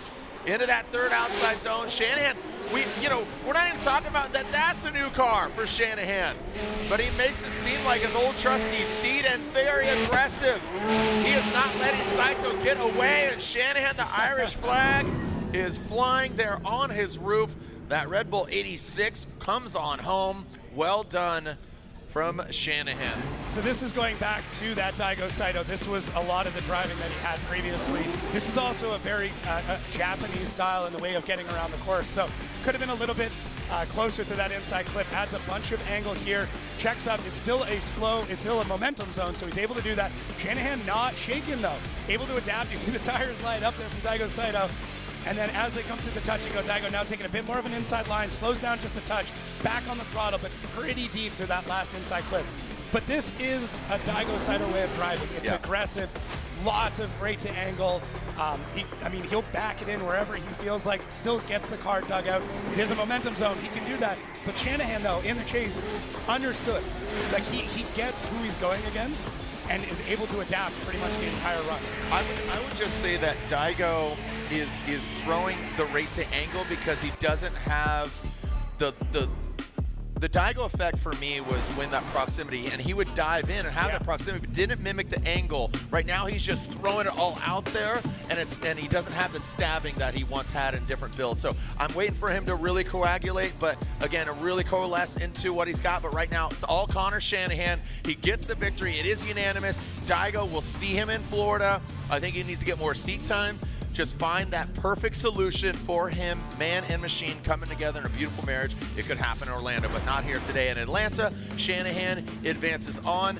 He was calculated in that chase position. He knew he needed to apply the pressure, but he was very fluid with it. He wasn't stabby. He wasn't violent. It was calculated. He struck when he knew he had the room and he had the capabilities of coming on in, and he did exactly that. Well done. Moving on to the second half of this battle. This is Jones and Stuke. Jeff Jones did call his competition timeout, his fast orange competition timeout. And here goes Stuke down the hill. Here we go. So Jeff Jones, there was contact. He called 5. He checked the toe. He says he's feeling good. Now coming into that first outside zone, tight on the inside clip. Looks like Jeff, a lot more calmer and smoother out front. Like butter, baby. Evil Autoworks, nothing but love for Evil Autoworks. Love backwards, but Evil now on the track. Stuke, the M-Spec vehicle, very close proximity. Ooh, he died almost too close there. He had to back off. He could have impeded on that transition going to that final inside clip. You see him coming down the hill and getting the shot. Yeah, it looks like Jeff, took a bit of grip out of the car. I'm not going to say a lot because it was still a quick run, but it wasn't crazy fast where he's fighting the car the whole time. He made it seem to be a little bit more drivable. So not too bad through the inside clip. Same thing, we need that front wheel through there. But as we get to the second outside zone, Jeff fills the whole thing, gets a little bit more angle going into our third outside zone. Nice and flowy. Stuke in the chase though, not able to mimic the angle of Jeff Jones. Really holding the car back. It's like the car wants to dive forward and he's got to kind of pull things away from Jeff in order to make sure that he's gaining some proximity and keeping some line. So just 2 very different setups in those cars. One that's a little more pointed, a little more aggressive. Another one that's a little slower, but a little bit floaty. So that's why you're seeing those 2 cars go around this track in 2 very different ways. Schools of thought. Yeah, and setup. both can work. But ultimately what the judges are looking for is you go through all the different zones, you have a solid line, you have good angle, it looks smooth. So when you get a little pointy, it gets kind of tough. Taking a look here at our BC Racing side-by-side. Stuke leads on the left. You see him fill that box, coming very tight on the inside clip. Jeff gets a little wavering, so see how far back he made those mistakes. Yeah. That caused him to fall back quite a bit. You can see Jeff leading strongly on the right, but here we go through the keyhole. Looks like Stuke placed the car in the right places. His chase A little more dominant, Stuke. And Jeff transitions. That's where Stuke, he was on that left side, had to allow him to transition over as they head back up the hill. Yeah, it becomes one of those situations of proximity. Like, is the proximity making up for maybe the lack of line or the lack of angle? But Stuke did get some good angle in there in a few spots. He also got some good line in a few spots. So it's tough. Both of them need some decent cleanup to really, if they want to make this into the top 8, top 4, win this event. But both drivers got through the course, no major incidents, both, dialed in, aggressive. I'd rather see a really aggressive run like that than very timid and hesitant. Yeah. So personally. I mean, hey, if you like hesitancy, that's all you, but, no. No. That was me being hesitant. I saw that. Jeff Jones, Big Drift Energy, Prisma, the Evo Auto Works, Nissan 370Z. You gotta love him. He's great attitude. And taking a look at Daniel Stuke. Our judge's decision. And so, we got it one more time. Jeff Jones, and Jeff Jones gets the victory. Jeff Jones narrows out Daniel Stuke. Reese would love to talk to you about this again one more time. And Jeff Jones moving on. What got Jones the victory here? Again, 2 different schools of thought, good driving, but little mistakes here and there. What do you got?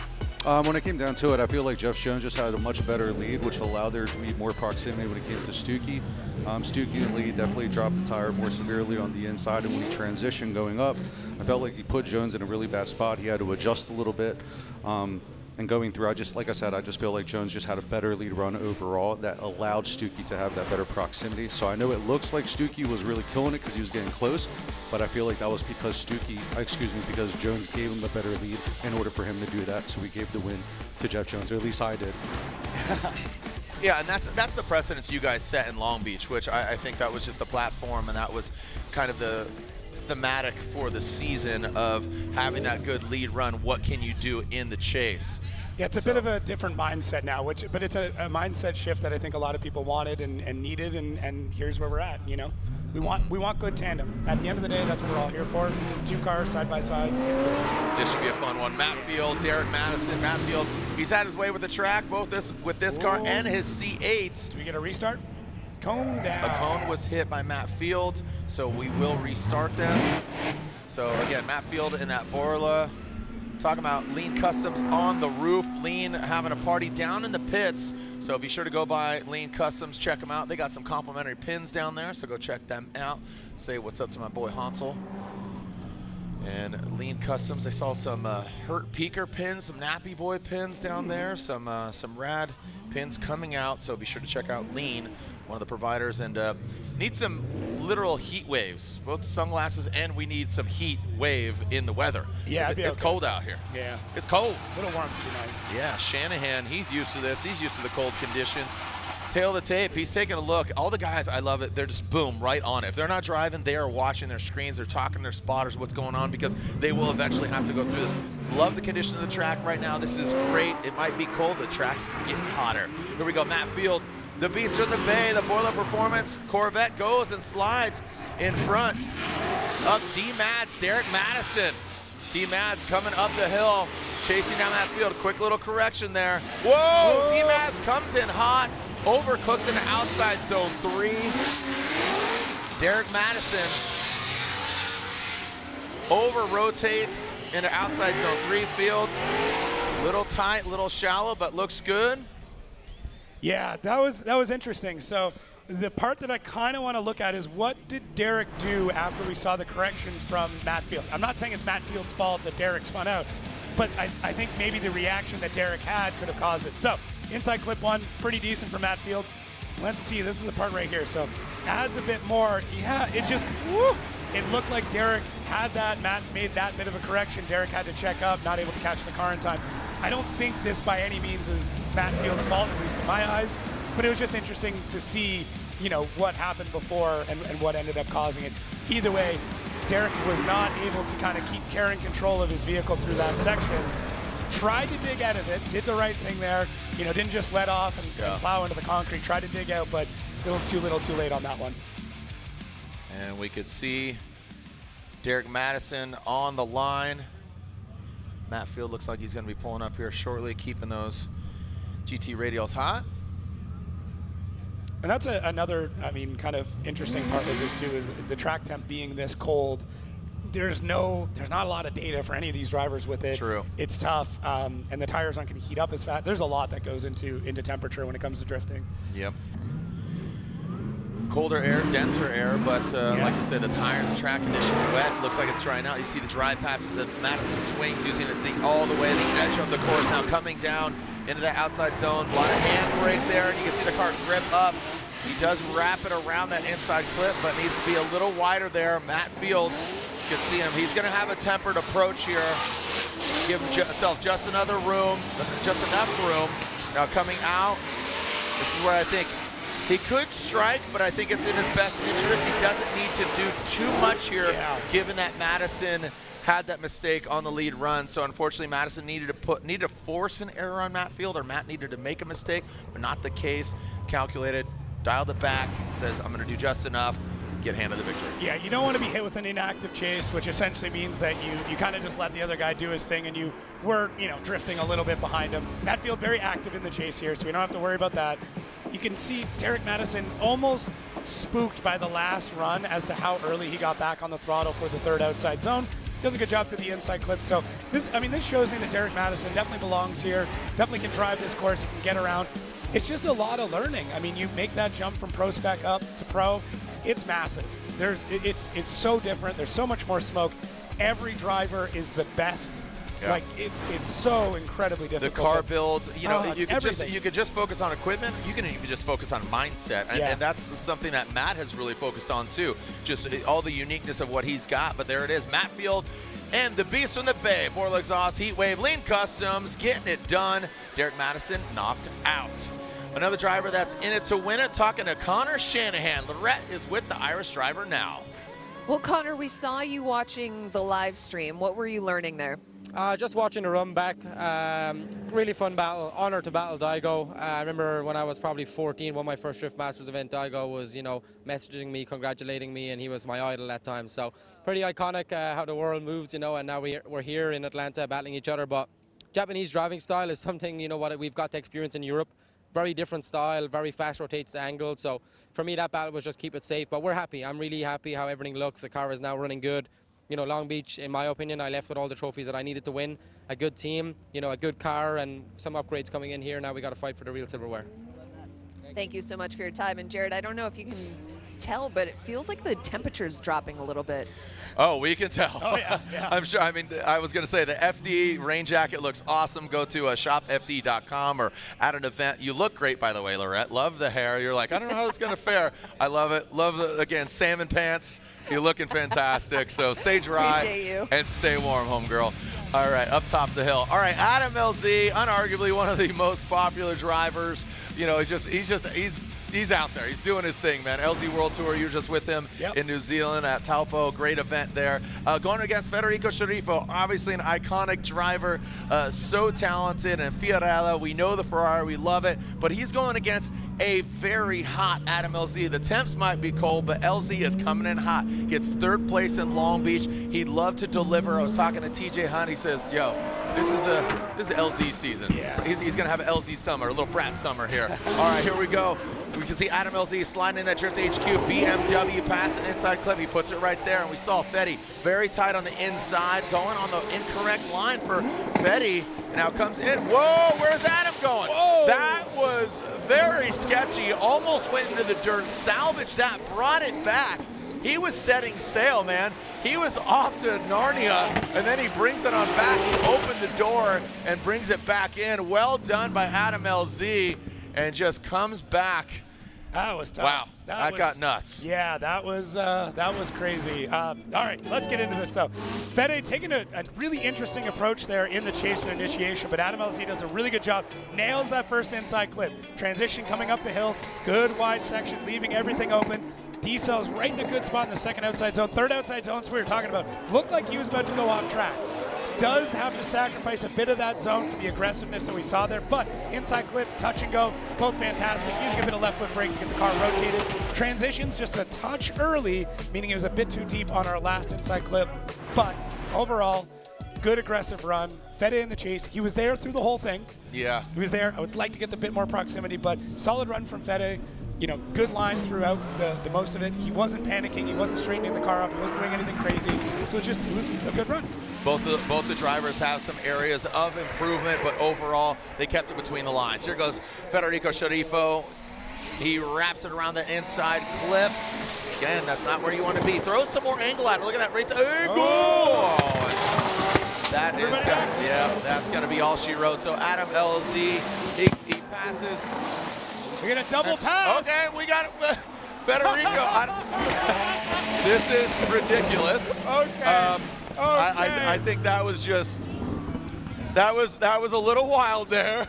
That was insane. Everybody's smiling. People are saying, "No, you don't do that to Adam." Federico goes completely off course, re-enters the chat and says, "Nope, not on my watch." The Ferrari goes and retakes the lead. Federico was already expunged from that battle, but it makes the highlight reel. Regardless, that was fun. Man, this is like freestyle drifting at this point. Just no rules, just go out and huck your cars. So Fede just not able to get out to the zones, gets too deep there on 3, goes off-roading. Adam LZ goes, okay, this is a safe place to pass. Hold my marinara. Transition in the keyhole. As they come through here, Fede's like, nope, I'm in the lead. And then, you know what? Adam, great job. Dives back, you know, goes, all right, you want to finish this way? Let's go. All right, style points, dude. The tandem was sick. I hear all of these spotters over here. That's it. I hear Chelsea Nova go, that was sick. That was nuts. Well, we know who won. Style points, flair, whatever you want to call it. Fede definitely wins. But unfortunately, when it comes to criteria that the judges are looking for, Adam LZ gets the win. Yeah.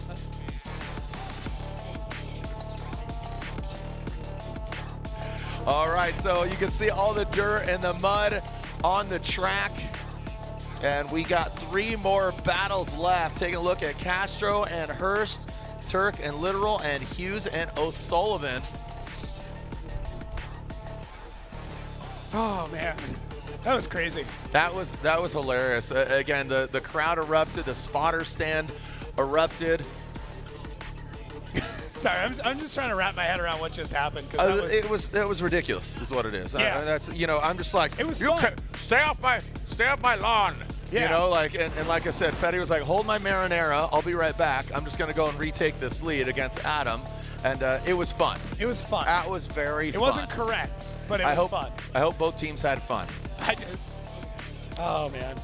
I think we need more freestyle action like that.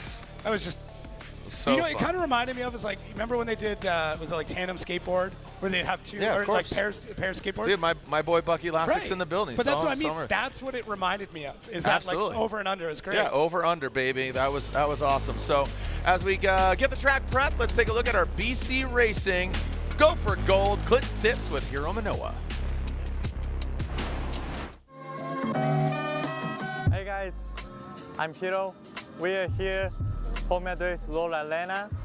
This is the most important grip in Formula Drift Lola Lena because we're stopping from 100 miles up 4 hours, and also this sets you up for the rest of the track. So that's why this is the most important grip in Formula Drift Lola Lena. This has been your BC Racing Clip Tip.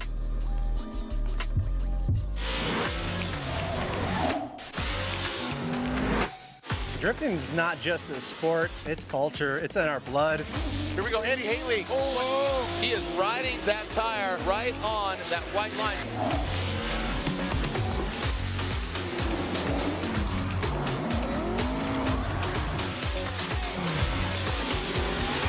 Tires are what we live and breathe in Formula D. We couldn't do this without them. Motorsports isn't complicated. It's made up of races where you go as fast as you can, as best as you can, as sideways as you can, and whatever this is. Our team, Toyota Gazoo Racing. We make some seriously fast cars, like this one and this one, definitely this one.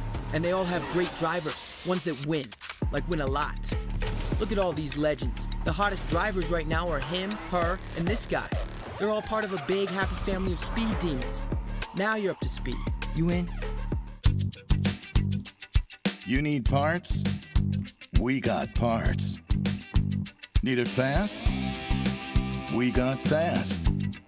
No matter what you need, we have thousands of professional parts people doing their part to make sure you have it. Product availability. Just one part that makes O'Reilly stand apart. The professional parts people. O'Reilly Auto Parts.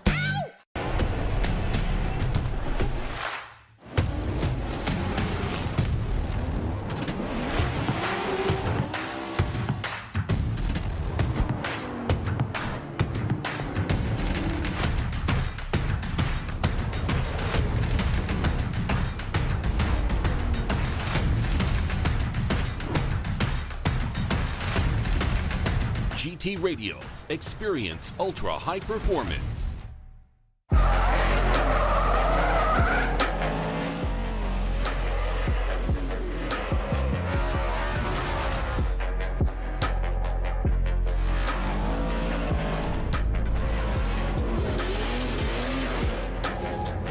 Love that car, baby.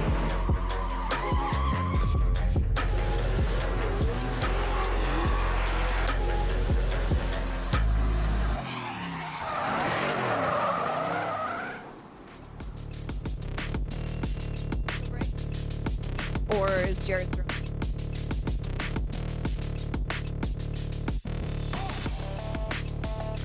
Hey guys, so I wanted to get Adam's take on that battle with Fede and that incredible double pass. Yeah, that was super cool. I wasn't like trying to pass him to be a jerk up top. He just went off, and I didn't want to go off and then get my car dirty, you know. But then when he passed me back, chopping through the grass, I thought it was the coolest thing ever. So I like tried to get back in behind him. I almost crashed at the end by doing that, so I probably shouldn't have. But it was sick. But yeah. Well, Adam came in and we heard him say how much fun that was. So great driving, Adam. Yeah, go. Hey, Lorette, go ask Fetty. I know he lost, but I think he might have made the highlight reel. Oh, that was great. Yeah, go talk to Federico. I'm sure he'll be bummed because he overcooked it, and you know he burnt the meatballs. But gotta love Fed. He's always got a good attitude, and there we are looking at Adam LZ. He's taking a look at the highlight reel. So in that battle, you could see we brought a lot of water and mud on track. As they went off. So that's why we are avoiding that cone. I can notably remember Michael Essa going into that splash zone and just get absolutely shellacked as we got Kevin out there with blowtorches. Okay, this is another level of Kevin's corner I haven't seen yet. I can't wait for that episode. Yeah, we got blowtorches, dude. We got fire. Kevin gets Where there's fire. Kevin, there's fire?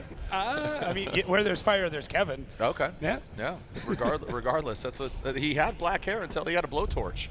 And look at Trey's doing little mud boy over there. We got the crew out here. So again, bringing mud. Let's avoid that. All right, spotter. So let's hit the box. Don't hit the cone. Stay off the cone. Okay. Tell your drivers don't bring mud to a gunfight.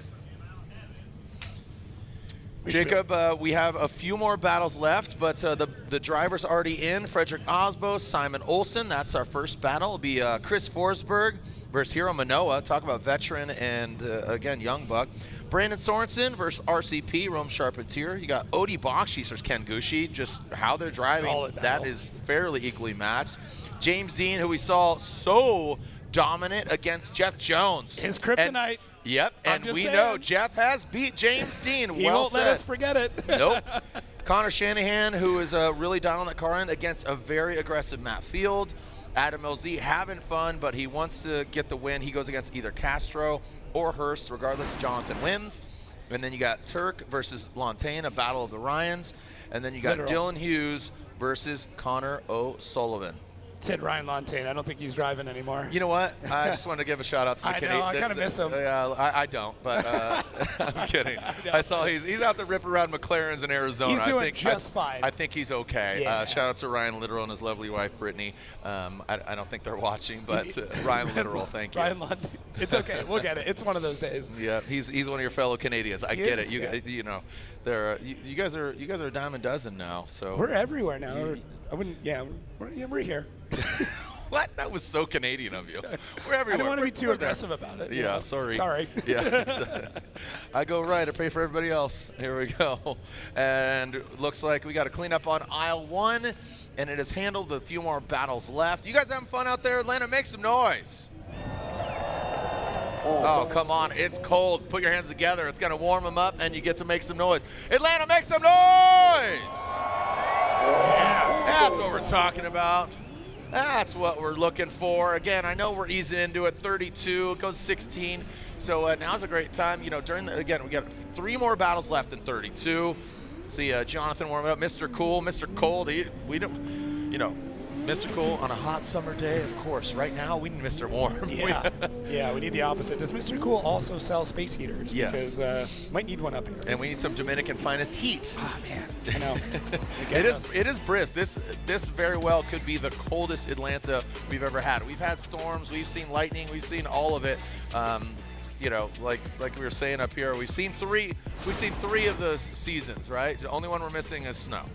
So Why? Yeah, let's just, you know, why not? You know, why not? Let's just do it. You know, Atlanta never ceases to amaze us. Jonathan Castro will lead. Jonathan Hurst will give chase. Dominican's finest, Jonathan Castro in that Toyota GR86. Here comes Castro down the hill.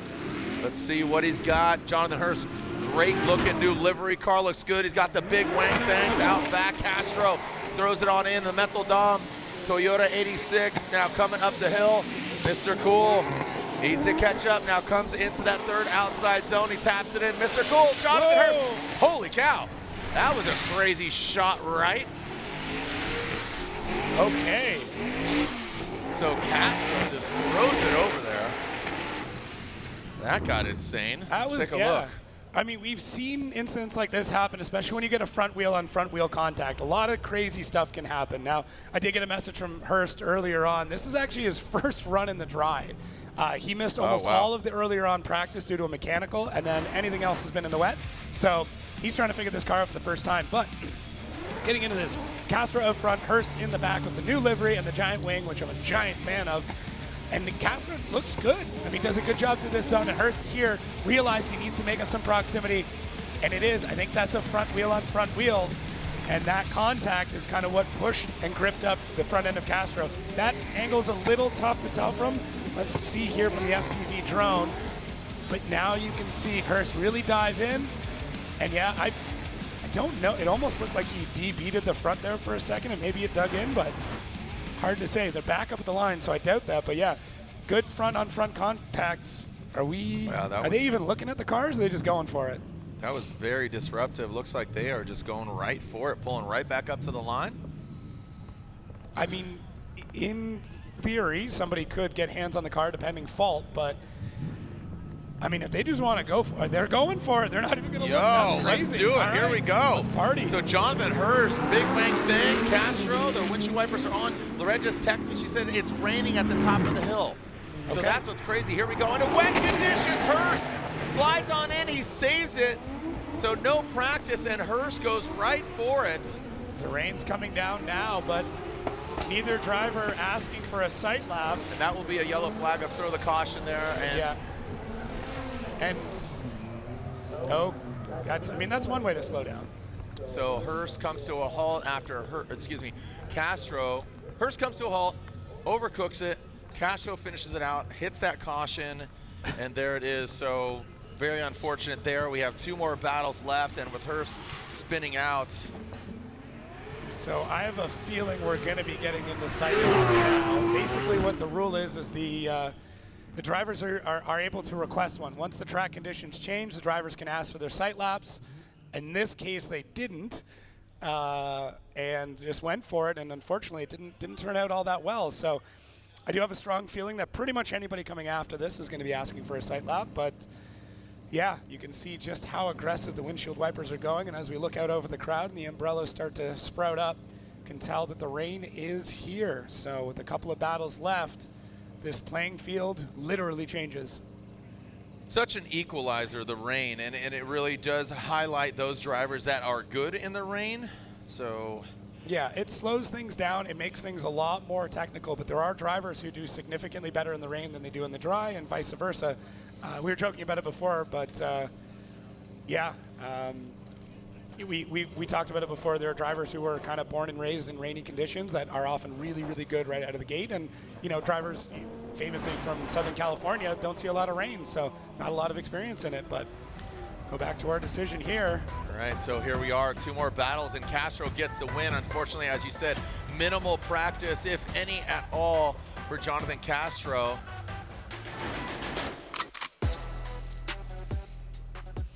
All right. Start to see our next set of drivers in the burnout box. So this will be a sight lap. I am told by Chris Yule, thank you Chris for the heads up, this will be a sight lap, so they're warming up the tires, but different conditions from previous, and that's what's crazy is early on, you know, Forsberg was the 3rd battle 32. He was in the burnout box, and Lorette, she texted, she said their crew is like, whoa, whoa, hold on, dry setup. Yeah. Let's switch to dry. So from practice to comp, just 3 battles in, the team said, let's go to dry setup. Here's Turk going in, and Ryan Littoral, excuse me, both Turk and Ryan Littoral, who practice in very wet conditions. And now it's like, okay, you warm tires. So these are sight laps, meaning that they are gonna get eyeballs, they're gonna feel the track, see what's going on here, little moisture here. So this is just checking the conditions by comparison to one practice and now into comp. So dang, very, yeah, I mean, that was a risky entry there for a sight lap. How, if you're a driver, Jacob, how are you utilizing the sight laps? So what they're going to be doing is just trying to figure out where the slick spots are on the track. There's a couple of changes that drivers can make to their cars and setup. Generally speaking, I went and surveyed a bunch of the different spotters and some of the experts in this field. The general rule of thumb is softening the car up. There's a lot of different ways you can do it. Not going to get into the specifics, but you're going to soften the car to make it a little bit easier to drive, to find a little bit more grip in it, so that way you can get around the track. But in your sight lap, you just want to figure out what's patchy, what can I get away with, how much side bite's in it, how much forward bite's in the car, how's this going to handle? So some drivers are very cautious. Ryan Turk, apparently not one of them. He just went for it and basically But also laid water accumulation where you're at, where the moisture meets already laid down rubber, and we saw a lot of it already. We saw a lot of smoke in the previous battles.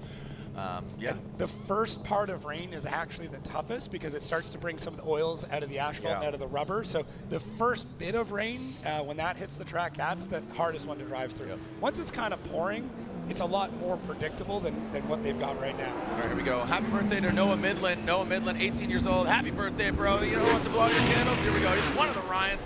Ryan Turk, Ryan Littoral.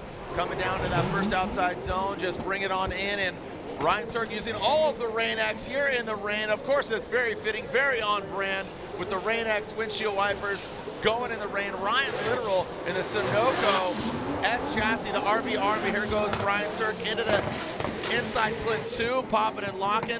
909 horsepower under the hood of Ryan Littoral's S chassis, bumping and grinding all across the course. And now coming on into the inside clip, salvaging and saving it, bringing it across.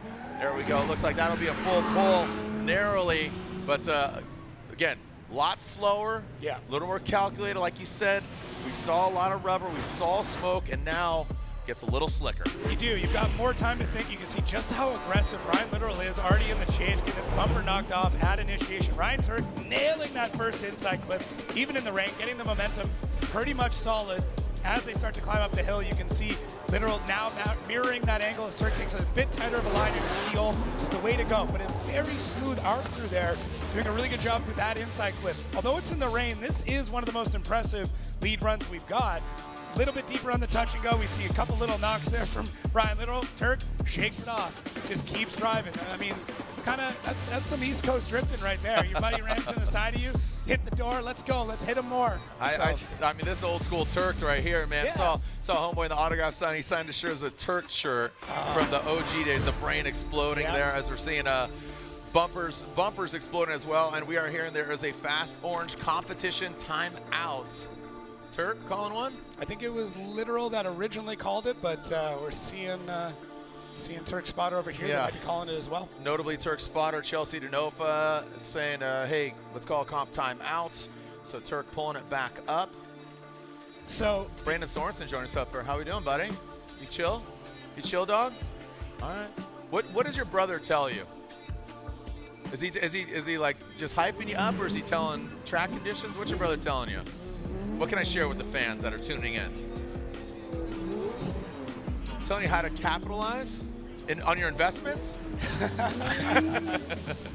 I love it. I won't get into the weeds of it, but Brandon joined us up here. Love that, and again, seeing not only the show, but also their competition potentially. Yeah, and we see here both these drivers doing a quick sight lap before they get out, and yeah, we're going to see a little piece of fun content here with Dylan Hughes. O'Reilly Auto Parts Challenge with D. Hughes, the dozer. Let's take a look.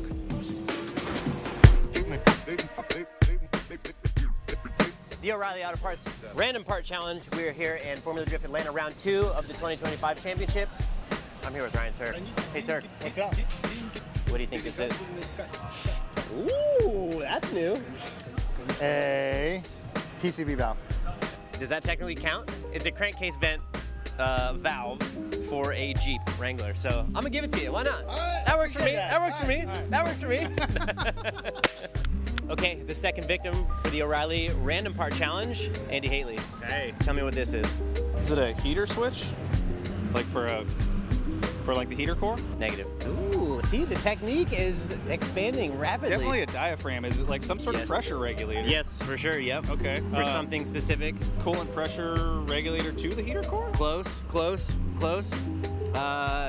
Crankcase vent for a 2018 Jeep That's what I was going to say next. Yep, you know, yep. 2018 Jeep Wrangler. Yeah, of course. Yeah. Oh, it took the words right out of my mouth. Yeah, it's got the little thing in there. Yeah, now it's got my spit on it, so be careful. That's okay. Yeah. We'll send it on to the next guy. If anybody else blows through it, let me know. I want to know who I swap spit with.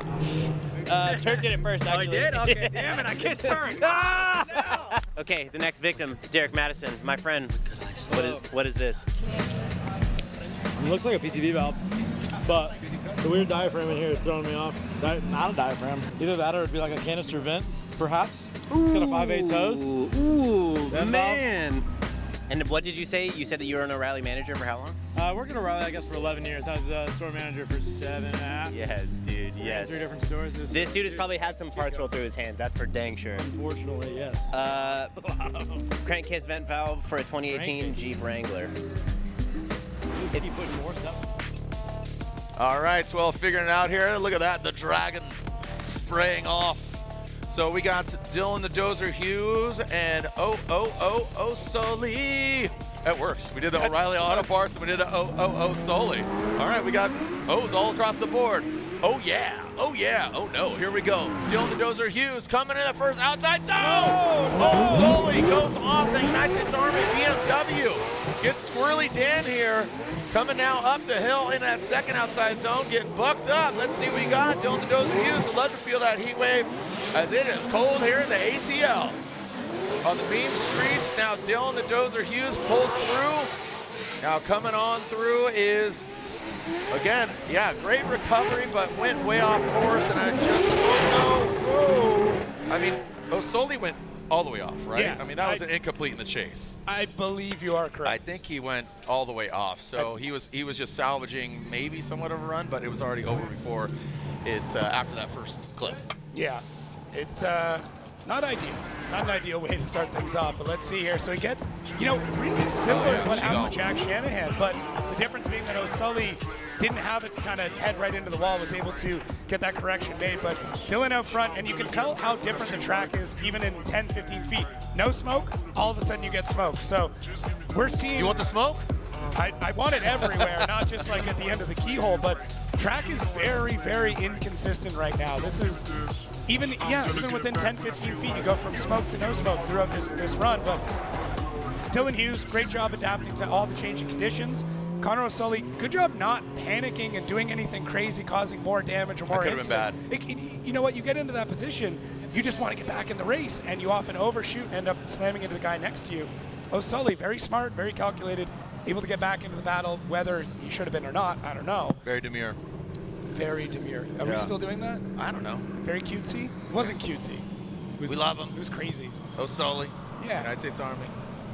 All right, so here we go. Let's alternate the order. O'Sullivan out front. He needs to put down a really good run. He needs to force an error in Dylan Hughes. Knowing Dylan, we've seen him win in ridiculous conditions. Talking about Orlando 3 years ago, right before we went on air here, Sage and I were recollecting about that, saying that was the wildest weather we've ever seen at any event. Yeah. And let's just keep that away. But that's when Dylan rises to the occasion, man. The P&W boy knows how to cope and deal with wet conditions as O'Sullivan slides in. So now with the clean, wet, moist air out front, seems to be figuring it out. And look at that, hitting that rev limiter. I don't know which one, I don't know which car that is, Dylan or O'Sully. Now past that inside clip.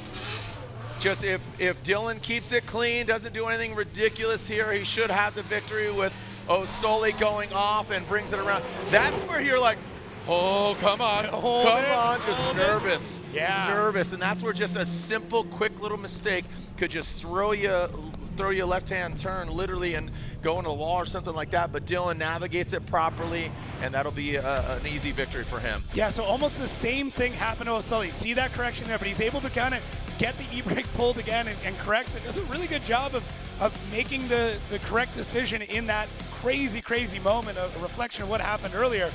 But he's able to get through. And Dylan Hughes, good job here. Knows that he doesn't have to be crazy active in the chase, but still is. He's using this almost as a bit of practice, trying to figure out what he can do to adapt. O'Sully looks very smooth throughout this run.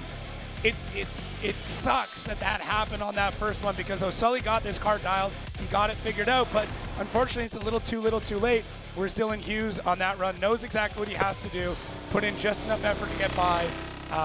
Man, O'Sully had the makings of it. You can see it in that second run. Yep. Yeah, it's very unfortunate. Too little, too late. And Dylan Hughes gets the win. Again, it is a courtesy 5 with no incomplete for Literal and Turk. So the second half of this battle, what is to be our final battle of Ryan Literal and Ryan Turk. Again, that was a oh wow, the rain really dumping now. The rain really coming down. Oh man, it's dumping. So no drone on this. The rain really coming down. Heavy drops. And look, it's RainX, not DryX. That's his title sponsor. So Ryan Literal, you can see the single windshield wiper working double duty. This is very interesting here. And again, we saw the first portion of that battle. Now it's Ryan Literal out front. Again, we got sun, we got rain. We got Sunoco, we got RainX. So Ryan Literal to the start line. It's coming down in buckets, brother. And we have a halftime break after this battle. We have a considerable amount of time. It's currently 6 o'clock local time. And we are intended to see back here for our United States Air Force opening ceremony at 7:30. So about an hour and a half. We have a considerable amount of time between now and our opening ceremonies. Literal pulls back up to the start line. I think just a quick tire rewarm there, flash them off, you know. It's a quick scrub. Yeah, it's gonna be different again, but they did get their sight lap before, so. There we go. Ryan Literal out front, Ryan Turk in the chase position. Look how slick it is even off the start line. This is gonna be very interesting here. This is a lot of luck here, to be honest. Very talented drivers, a lot of horsepower, and here comes Ryan Literal. He airs it out. Ryan Turk almost goes off course, and both of them salvaging a bit of a run here. Ryan Literal comes to a halt. Turk goes on. And this is just a slow-mo, interesting, the most rain we've seen in a head-to-head battle. Again, it really came down right before, and it's still continuing. You're really not seeing it, but you can see just how precarious it is on entry. And now Turk comes on through and back up the hill. Okay, we're gonna analyze that, but overall, not the prettiest. No, admittedly, I was waiting for another double pass. Right. Yeah, but, so Ryan Literal out in the lead. The initiation was good there, but has to hesitate a little bit. And Turk really has to check up. I thought that was it for Turk. I thought he was gonna zero. Able to get it sorted, gets past Literal. Literal overcommits, Turk has to overcommit. Both drivers came in just a little too quick. If Literal would have pulled that off, that would have been incredible. The fact that Turk pulled that off, that was nuts. Crazy, sloppy, we're in the rain, it's wet, it's nuts, but just the fact that both drivers were able to get through the course without going off track, that is the win in my books on that run. That was the worst weather we've seen of 32. Unfortunate that we didn't see that the entirety of it. It's very unfortunate that Literal and Turk saw that battle. like I said, they're dealing with what they're dealt, and that was the worst weather we've seen of 32.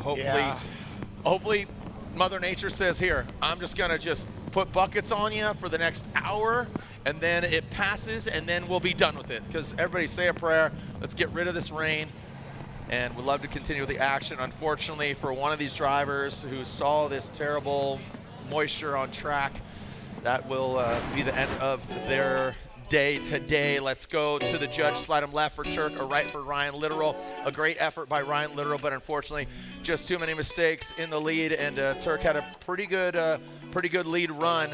Again, not as bad conditions, but hold your head high. Ryan Littoral, gotta love you, bro. It's lit, but it's definitely wet. Yeah. So Jacob, crazy, wild, insane. We saw some really good runs there. We saw dry conditions. We got everything in we top really 32. Did. Double passes, rain, dry, crazy tandems, crashes, mistakes, accomplishments. Just a big old mixed salad of everything. Yeah. Smorgasbord. All right. Well, again, we have about an hour and a half till our United States Air Force opening ceremonies, and here is our top 16 bracket, brought to you by O'Reilly Auto Parts. Osbo versus Olsen, all Norwegian battle. Forsberg, a vet versus a young buck. You got Brandon Sorenson versus RCP, Odie Boxis and Ken Gushi. James Dean and Jeff Jones. We know Jeff Jones can take down the 4-time champion. Connor Shanahan looking good against a very aggressive Matt Field. Adam LZ, even though he got passed by Ferrari, ain't no thing, versus Jonathan Castro, Dominican's finest. And finally, most recently, Ryan Turk getting the win, going against a good friend of his, Dylan the Dozer Hughes. We'll see you at 7:30. Thank you so much, Jacob. Thank you, Jared. Thank you, Lorette Nickel, and thank you to the fans. We'll see you here in just about an hour and a half here for round 2 of the Formula Drift Pro Championship, and we begin our top 16 about an hour and a half, so we can send it here at this iconic track.